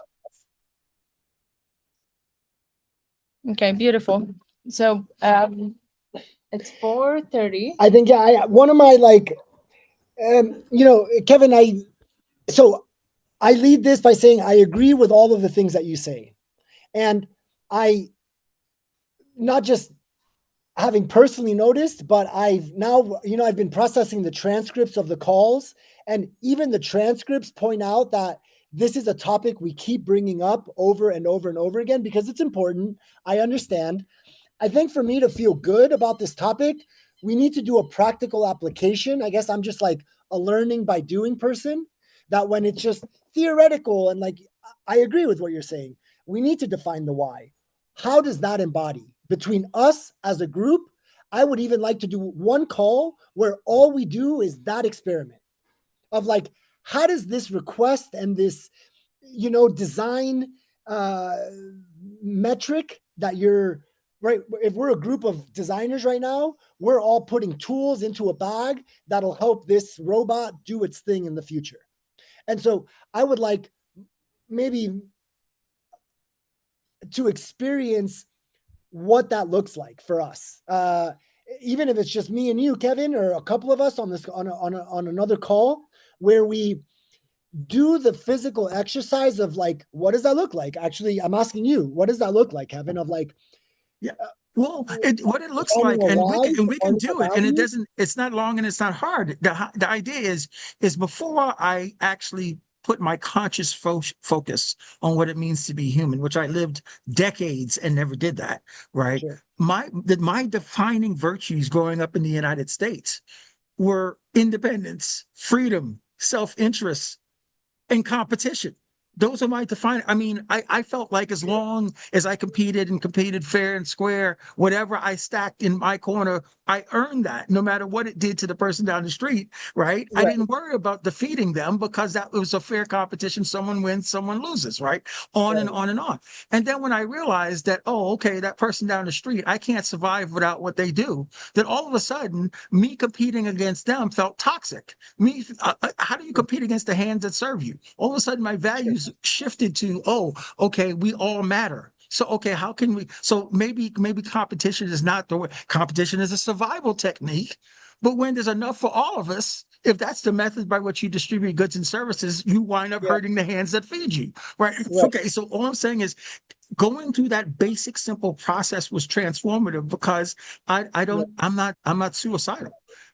I'm grateful for the things that allow me to live.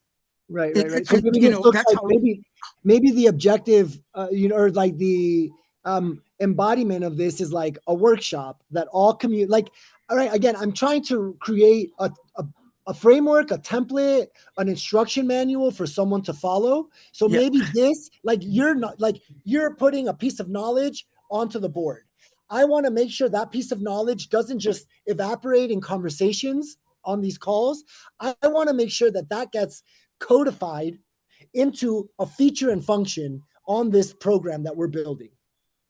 And so potentially it looks like a workshop, or it looks like a course that gets given to every person that joins or wants to join the community. They have to do this course or this workshop before they can continue the process of applying to become a resident at Community X. Yes. No, and I hear you, and that's the practical steps. Right. Everything that I've been saying in this regard is already known by everyone on this call, which is probably annoying to everyone on this call. The problem is that the way we function is that we literally put the things we think we already know on autopilot, and we put to our conscious consideration the things that are most compelling, the things that are most challenging, the things that are most complex, right? And we take for granted the rest because we already feel we know it. And so what we're talking about here is taking something that's on autopilot, which is a shadow, it's outside of our conscious consideration, and putting it into our conscious consideration so that as we organize ourselves, we don't take our own survival for granted. Because if you look at how we're functioning in the modern world, we are taking our own survival for granted, right? So this is the psychology of, and to superpower, because this is self-evident. So no one has to trust anyone on these things. They just have to look to their own experience and they say, oh, that's why it's true. Yeah, this is true. I can't. I would love to make my own food, but I can't because it takes thousands of years to make fertile soil. Yeah. On and on. So that's all I'm saying. I mean, yes, it's kind of a mind bend because it's foundational to how we prioritize how we think. But if we can't, we are fully capable of making that choice to focus on even something that we feel like we already know. And when you do that, then then everything follows from there. And it's universal. It's every one of us, on our own ground. And if you act on that basis, yes, we need organizing rules. We need governance. We need rules and responsibilities. We need technology. We need design. All those things are true and they flow out of it, but we come from the same basis. Okay. So my reflection there is like, because people can forget that because it goes on autopilot. This is the reason we have to put very specific rules and regulations. Yes. Cool. The rules are based on what on the wisdom. Sure. It's like the best way would be that we all live by our why at all times. But the reality is not everyone does that. So they need rules, they need guardrails for when they forget those things. Yeah. So this is where finite resource planet, no one can waste, no one can be gluttonous, no one can gather, you can't earn half the resources available to all of us for yourself. And then we say, oh, you're the billionaire. No, what's that? No, all those things go away when you set up rules to say no, we're going to align the rules with what it means to be human. Yeah. Okay, I understand that. Okay, so Sonia, you have your hand up. I'd love to hear thoughts from anyone else. It's like we're a few minutes past the end of the 4:30 call. I'm happy to stay on. I'd love to hear from anyone who hasn't said anything. I'm going to start picking you guys out. Theodora, you've been quiet. Let's see who else hasn't said one thing yet. Theodora, share something with us. I've been just silently You're doing good. getting everything. I had a lot to say actually, but I also like to process in my own mind things and then splurt it when I'm ready. Okay. I've recently been told about this book, Reinventing Organizations, and it's talking about this specific subject right here.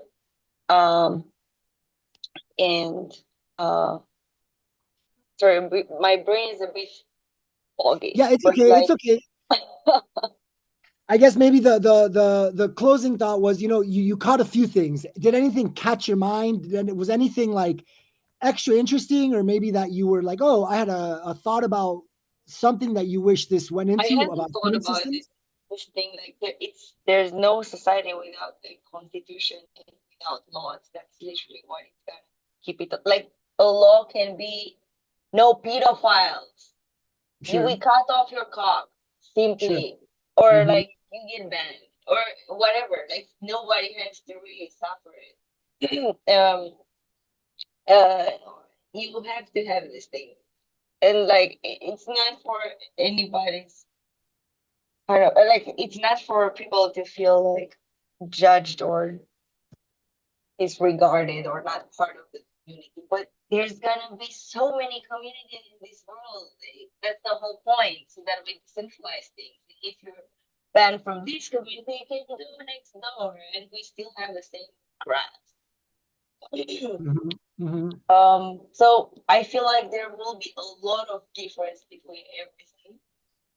Like maybe the neighbor would have completely different thing than we have here.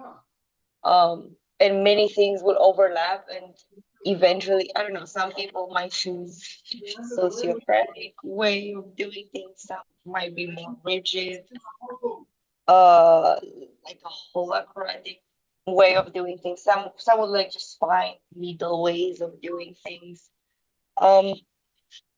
I've been hearing this idea of like governance having this kind of being circles inside circles, kind of like the pyramid of needs, but like more like circular and like evolving from each other. Or also what Vic said, like having like specific separate factions that just work within each other, but then also kind of ramify together and eventually make this bigger network of governance that is self-sustaining. You can even implement algorithms into it. No cults. Ban. If people start developing like cult-like behavior or like government Can stuff, happen. yeah, you can like. It does happen. It definitely does happen, or it's not even cult. Like, cause like define a cult. Yeah, if we all start to do yoga at 4 a.m., then is that a cult now or something? Right. Sure.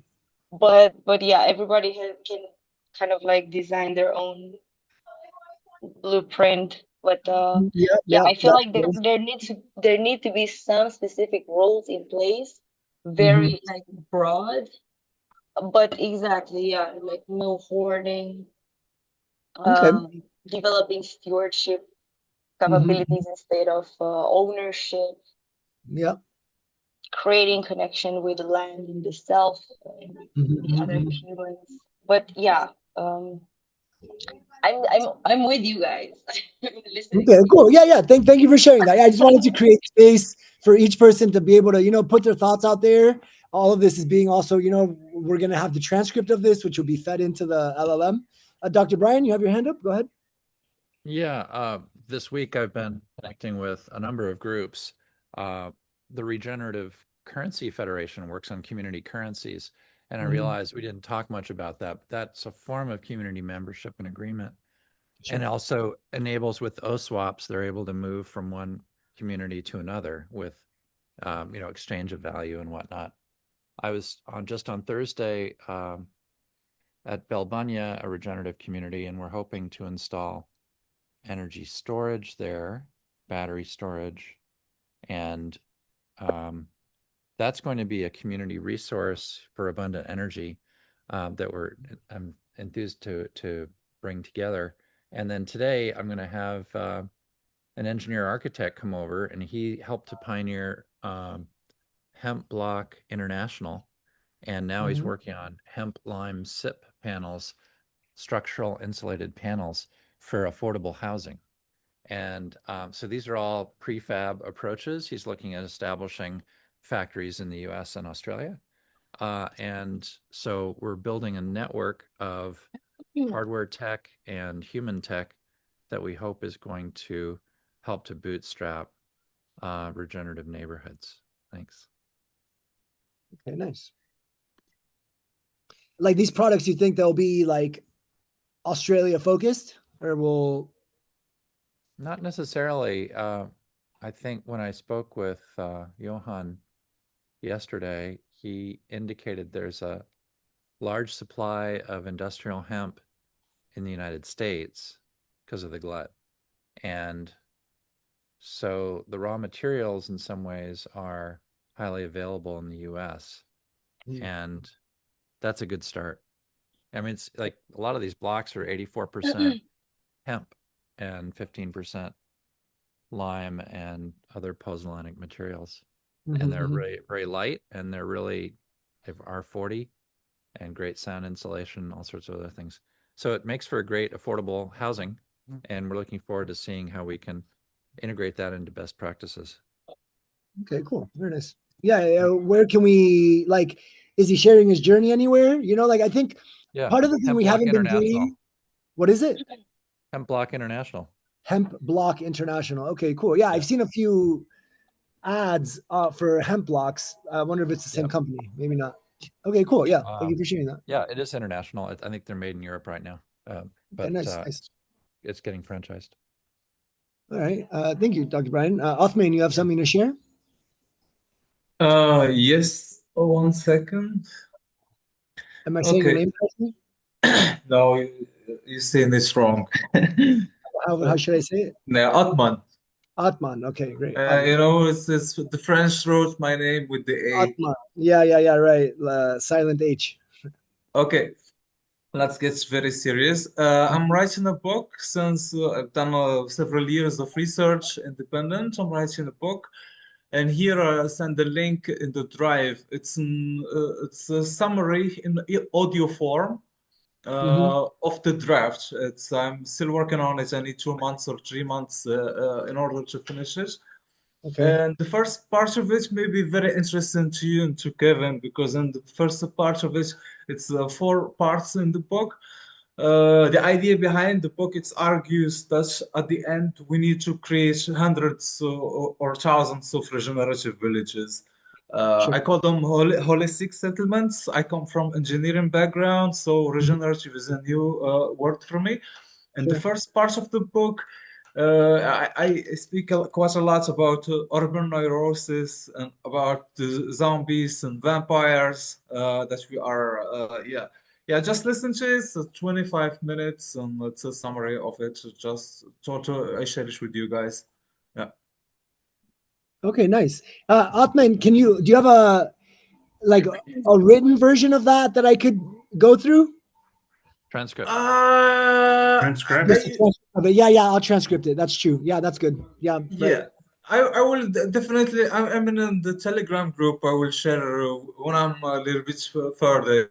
Okay, cool. Please go. It's my first book and it's very complex. I'm from engineering background, not communication, just struggling through my way. But if someone in the network is in the literature and would like to contribute, very welcome to contribute to co-write it, to finish it with me.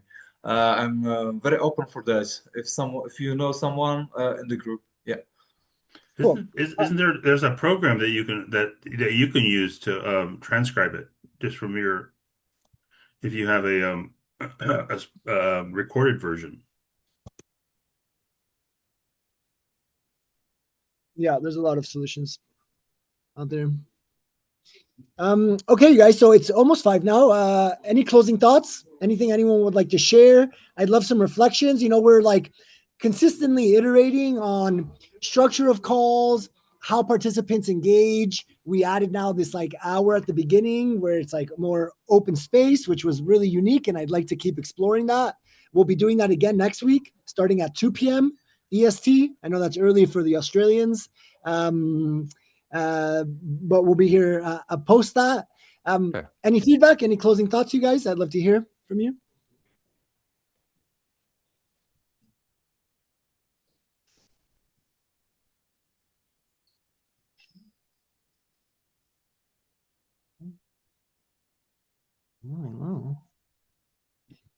I think it was a great discussion today, Oscar. I really do. I think there was good participation, and the presentation was wonderful. The presentation in terms of the framework. I mean, we need that. We need guidance. We need content. We need application. That's absolutely true.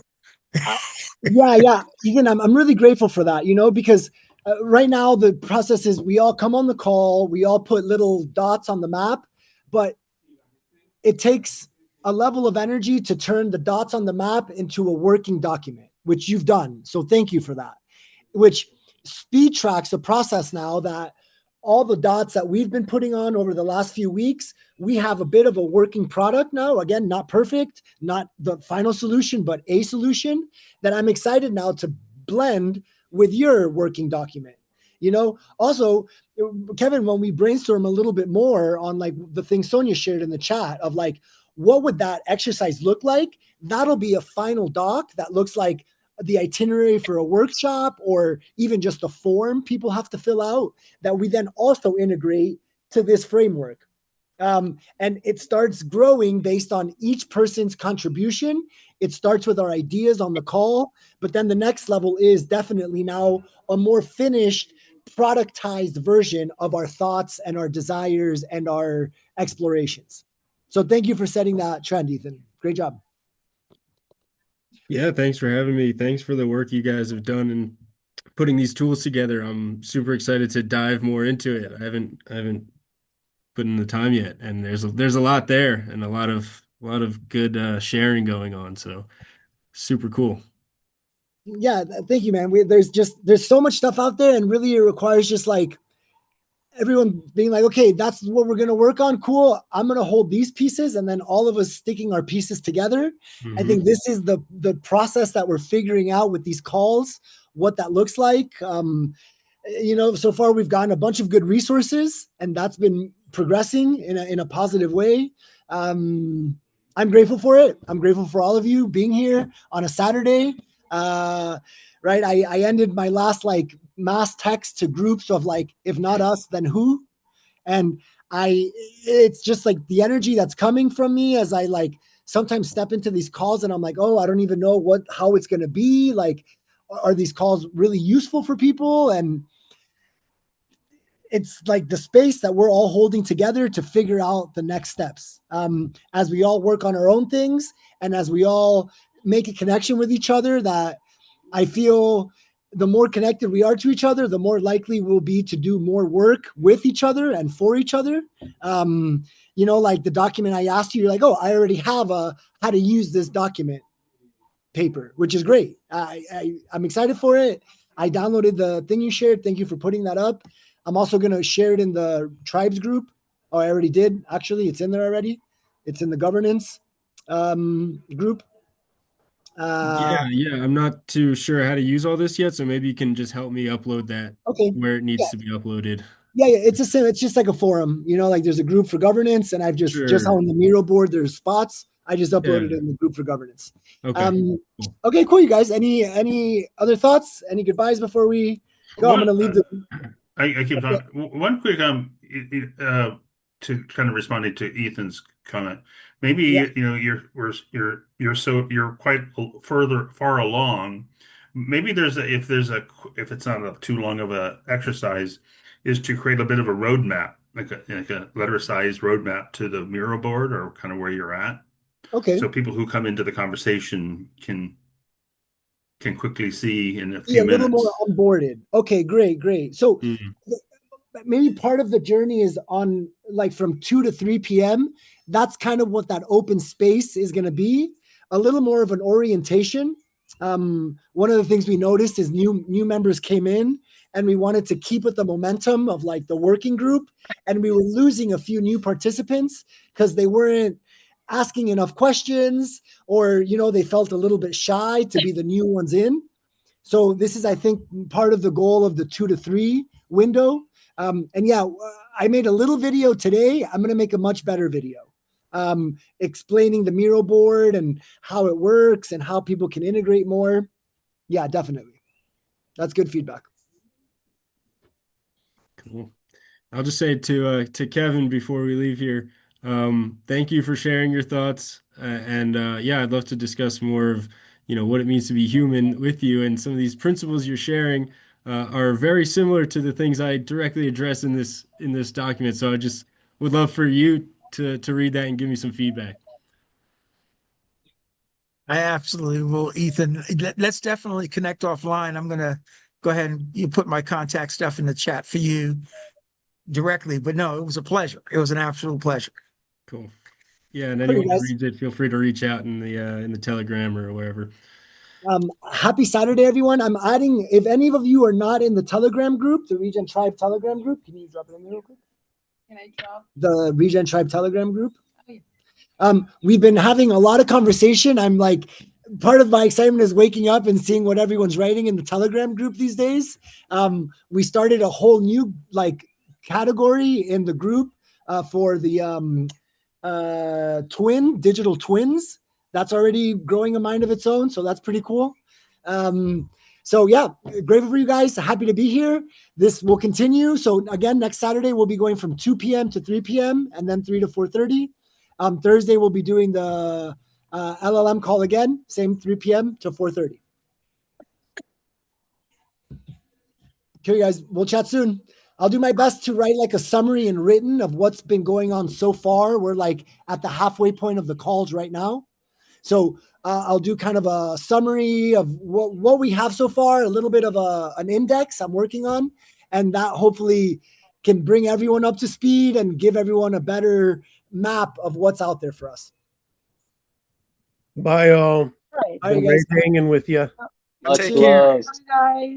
Thank you so much. Bye, guys. Hey, Oscar. Yeah. Yeah. Hey, if you could stay on just for a moment, I know folks Yeah, are yeah. jumping, and anyone could stay on because this is not a closed conversation. Hey, man, I'm telling you, I'm about getting close to about 10 days. No, let me see. Yeah, I'm about 8 days into using OpenClaw, the AI assistant. Yeah, yeah. I cannot express enough. If you check it out, what it will do to your productivity, man, it's just out of control. Now, I mean, you have to have your own ethical boundaries as to how you use AI. That's You're your saying own. you're running it on your machine as a standalone, like always running tool. Well, no. What it is, OpenClaw is open. It's an open source program that sets up a virtual assistant, an AI based virtual assistant Right, and that the that agent's that running is in the tethered. machine. Yeah, that's tethered to your whatever AI client you normally use. So I use Claude Opus 4.6 because I do a lot of deep research and analytical Yeah, stuff. And I mean, it's done everything from develop a new website for me that is at a quality level that would have certainly cost me a few $1,000s. Sure. That kind of stuff. I mean, the amount of research that supports the work I'm doing. Yeah. I'm telling you, I've done 2 months worth of work in this last 8 days. Sure. That's what I'm Like saying. looking at So stuff, processing documents, getting other documents out that are refined and summarized. yes, and it's your content. Again, you have your ethical boundaries, but you could give it skills and all these things that it's like it screens all my emails from all the email sites. It produces a weekly report on climate and sustainability and all this other stuff, the global latest information. All of these kind of things now are just happening automatically. So that's what I'm saying. If you're not doing it, the cost is absolutely for the amount of productivity is absolutely Sure. manageable. I mean, Yeah, definitely. So just throwing it out. I don't know if you're doing it, but I mean, and the security questions are legitimate, but it's easy to put the security in place because yes, the agent would have access. For it to help you, it needs to have access to your information. And so then, the whole thing about getting hacked and then your information is all out. Right. Okay. Well, no, the security is accessible, is affordable, is not an issue. And so, Right. Because the fear is what? The fear is that your machine gets hacked and all of your stuff on your machine and OpenClaw and look, the agent has access to whatever you put in that. Yes, because again, for it to get to know you, for it to get to help you, for it to get to iterate with you, it does need to have right. You need to give it your info. Sure. Yeah, it's have your info. I mean, and so no, I went to the 22, security stuff because because I'm like that, man. I don't want my information. I ain't got anyone in the basement, but I'm just. So I looked at the security hard. It is yes, it is doable. It's the age old that you exchange privacy for comfort. Well, in some cases, absolutely. But the thing is, I mean, privacy. I mean, you don't want to be judged. I mean, it's no one's your business, not anyone else's business. All those things are true. And I feel the same way. And so yes, you just want to have proper security involved. I'm just thinking even in the most functional sense, right? Like you want the agent when you say, "Oh, get me a hotel in California, LA, I'll be there for these days." You want it to have like a photo of your passport, a photo of your license, a photo of your credit card. And so in that moment, your preferences. No, you want to be on the top floor instead of being on the bottom floor. No, I mean, all the things that, I mean, seriously, I'm having a conversation and it's connecting dots.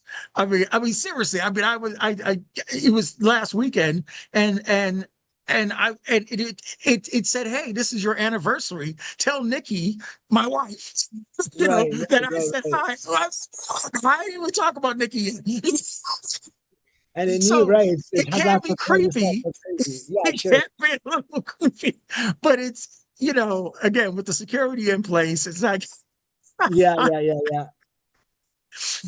But yeah, so yeah, I like I said, I strongly recommend it to the extent that you could use it. And if and your AI will walk you through exactly how to install all your security, which is not complex, and walk you through how to install the agent itself, which is not, well, even more complex for me in terms of an end user, but just follow the instructions and it's walking you through. I'm still using it like piecewise. You know, I have a thing running here, I have another thing running here, I combine things in one thing, and then I have another thing running there. I haven't gone the full integration of like, here's because all it my will stuff, integrate run. It will integrate but I'm everything. Like, I guess it's just one of those like decision failure fatigues of like, well, there's like, it's a new thing to learn, but thank you for sharing it. Like puts it on top of my priority list to like just to give you an idea of what I'm talking about. So I submitted 3 dissertation level documents, news articles to reasonable responsible statecraft, which is one of the leading global geopolitical news magazines and news articles, right? To the Guardian newspaper and to another outlet with Ryan Grimm in the United States or whatever, on comprehensive subjects. That's some of the best writing I've done, but I was supported with all available research data. To make the article really, like bulletproof, right? And I'm doing this 3 this week. I hadn't submitted that level of work. Did you check all of the references and stuff? Because there's like sometimes probability that it makes things up. Like it cites sources that don't actually exist. It just makes up a website. No, this is why, and this is where the ethical boundary is. So these are subjects I had written on extensively, so I knew a lot of the data. Cool. Okay. Independently, I knew a lot of the data. And so what I asked is the AI to steelman what I was saying by saying, compare what I'm saying to all available data on this. And if it's not true, prove it, show it's not true. Right. Say where it needs to be changed or provide the further support for it. And it did. And literally the day, I know I worked really hard to make sure the data I was relying on was accurate, right? And so it did not find any fundamental errors in the data that I had found, and it found declassified government documents that supported what I was saying. Sure. Well, just epic research. Yes. And so what that does is it takes a document that's pretty well supported, right, to a document that, there is no defense. It is simply the truth. It's the best information we have. Yeah, and to do it on subjects of consequence, is to me things that it was important enough for me to put it in my book. It was important. I talk about it in my podcast. Okay, so this is what I'm saying. This is just one little lane of the productivity that this thing is, on top of designing my website, on top of right. This is why I'm super excited about this, and I'm just like let's say the structure of the calls is irrelevant to me as long as on each call I get a little bit of insight into each of your brains, and then I'm just sitting at home massaging all this data and like seeing what comes of it. That's like the most exciting part for me. I'm grateful for all of you like being guinea pigs and being here for the calls and putting all of your like experiences somewhere that's accessible to me. I realized I could just have like one-on-ones with you guys and record that and put that as raw data as well. But like, this is cool because it's also doing a community thing and it's a collective exercise to see what's best and what works best. So yeah. Thank you for sharing that. Cool. I haven't prioritized using that yet, but I will. And that's the good news of it. Seriously, once you roll through it, it'd probably take you like an hour to get everything set up. Yeah. You're done. You're familiar with using research and AI and all that stuff, so you wouldn't have any problem. Then now it's in what's your imagination? Like what can you get it to do? And it would be tracking this whole mirror board and in an iterative way, giving you insights to consider and talking to you about. If we listen to every one of these I gave it every one of the transcripts of my podcast. I gave it my book. I gave it all the things I've written, right? And it knows my voice now. It knows my writing style. It knows, you see what I'm saying? So all I'm saying is, I know you got a lot to do. It's a busy time. This is great. No, great, man. Productivity tools help a lot. Yeah, thank you. Thank you for highlighting it. All right. But hey, man, you take care. It's so good to see we'll you. talk soon. Happy weekend, man. Enjoy your weekend. Absolutely. Reach out anytime if you want to talk about, sure. the exercise, as we discussed. Just again, the solution of that theoretical topic. Yes, I agree. Yes. It's how does that become an artifact in the framework, right? This is where I'm going now after being in deep agreement with you is how does that become a useful artifact in the framework that 6 months from now, someone's going to find this document or this tool online and be like, oh, damn, that helped design my place. That's a win for me, Okay. So I will provide what I have resisted to provide. I've given it elsewhere. Okay. You see in the notes that I put on the mirror board in this regard, because I don't want it to be Kevin Howard saying, but okay, we need to get something down.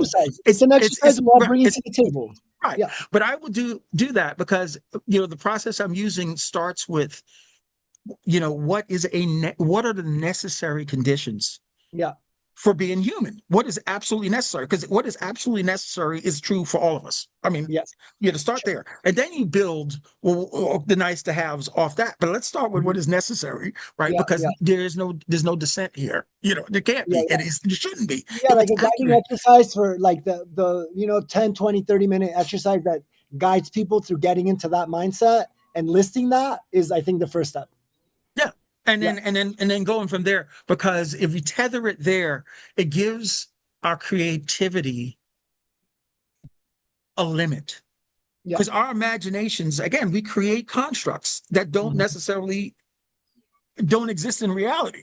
And that's all. And so by tethering it to reality is what we, so yes, we to be continued. Absolutely looking forward to it, my friend.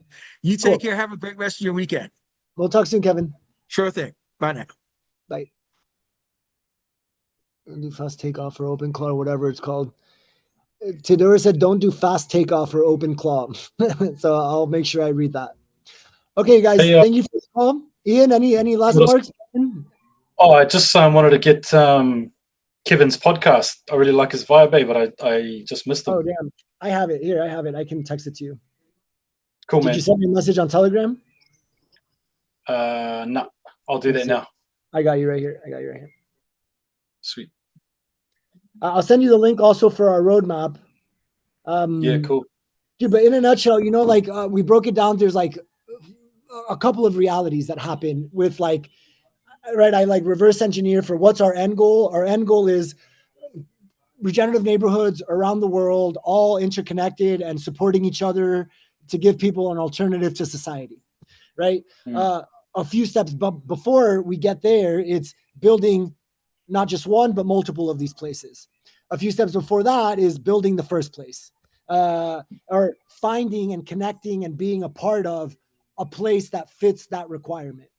And so to get to that place, there's like 4 realities. There are a couple of them, right? One is what you said, finding land, finding all the components ourselves and building it ourselves. That's going to take at least a few, 5, 10, 15 years. One step that's a little further up the chain than that is, okay, a place that already there's land and there's even structures and the place just needs the organizing and the documentation and the marketing and the sales. Okay. One step shorter than that, closer, is a place that's already running and has a community and just needs a little more hands on deck community creators to shape it so it fulfills its destiny. Full water independence, full food independence, etc. And so we're kind of following that train of like, what's going to come first on the pipeline? I don't know yet. I don't know if I'll meet someone that has an awesome community that just needs like more help with marketing and events, and we land there and invest and bring money and turn that place into, a well-marketed, well-operated place.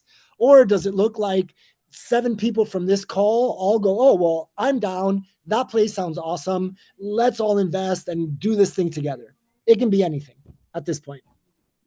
But that's kind of like the the long term. But for any of those things, the more people we have in a network, the more tools we have, the more resources we have, the better. It's going to streamline all of those operations for us on that step, right? Going to meet Dr. Brian in Australia, coming to meet you in Cook Islands, like meeting the people that are already up and running. Like you asked, like, what are the projects that stand out in your mind?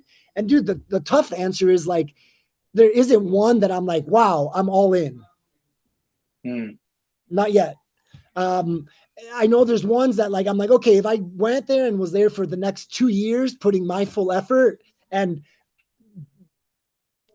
bringing in the pieces that I see are missing, there's probably 2 or 3, maybe 4 places that could be that, right? One is TDF in Portugal. Another one is the ARC in Costa Rica. There's a couple more in Europe that I haven't been to visit yet that seem like really unique and interesting in that way, but that's where we're at the moment. On this like start of the year where we're like redirecting and deciding, okay, what are we going to focus on? What are our 3 big goals for this year? This call is kind of helping evaluate that for us, this call series. Yeah. Awesome, man. Yeah, dude. No, yeah, we'll stay in touch. We'll stay in touch. Yeah, message me on Telegram. I'll send you the links to that. Cool. Look forward to it. We'll talk soon. Bye. Dr. Brian, Eric, nice to see you guys. Happy weekend.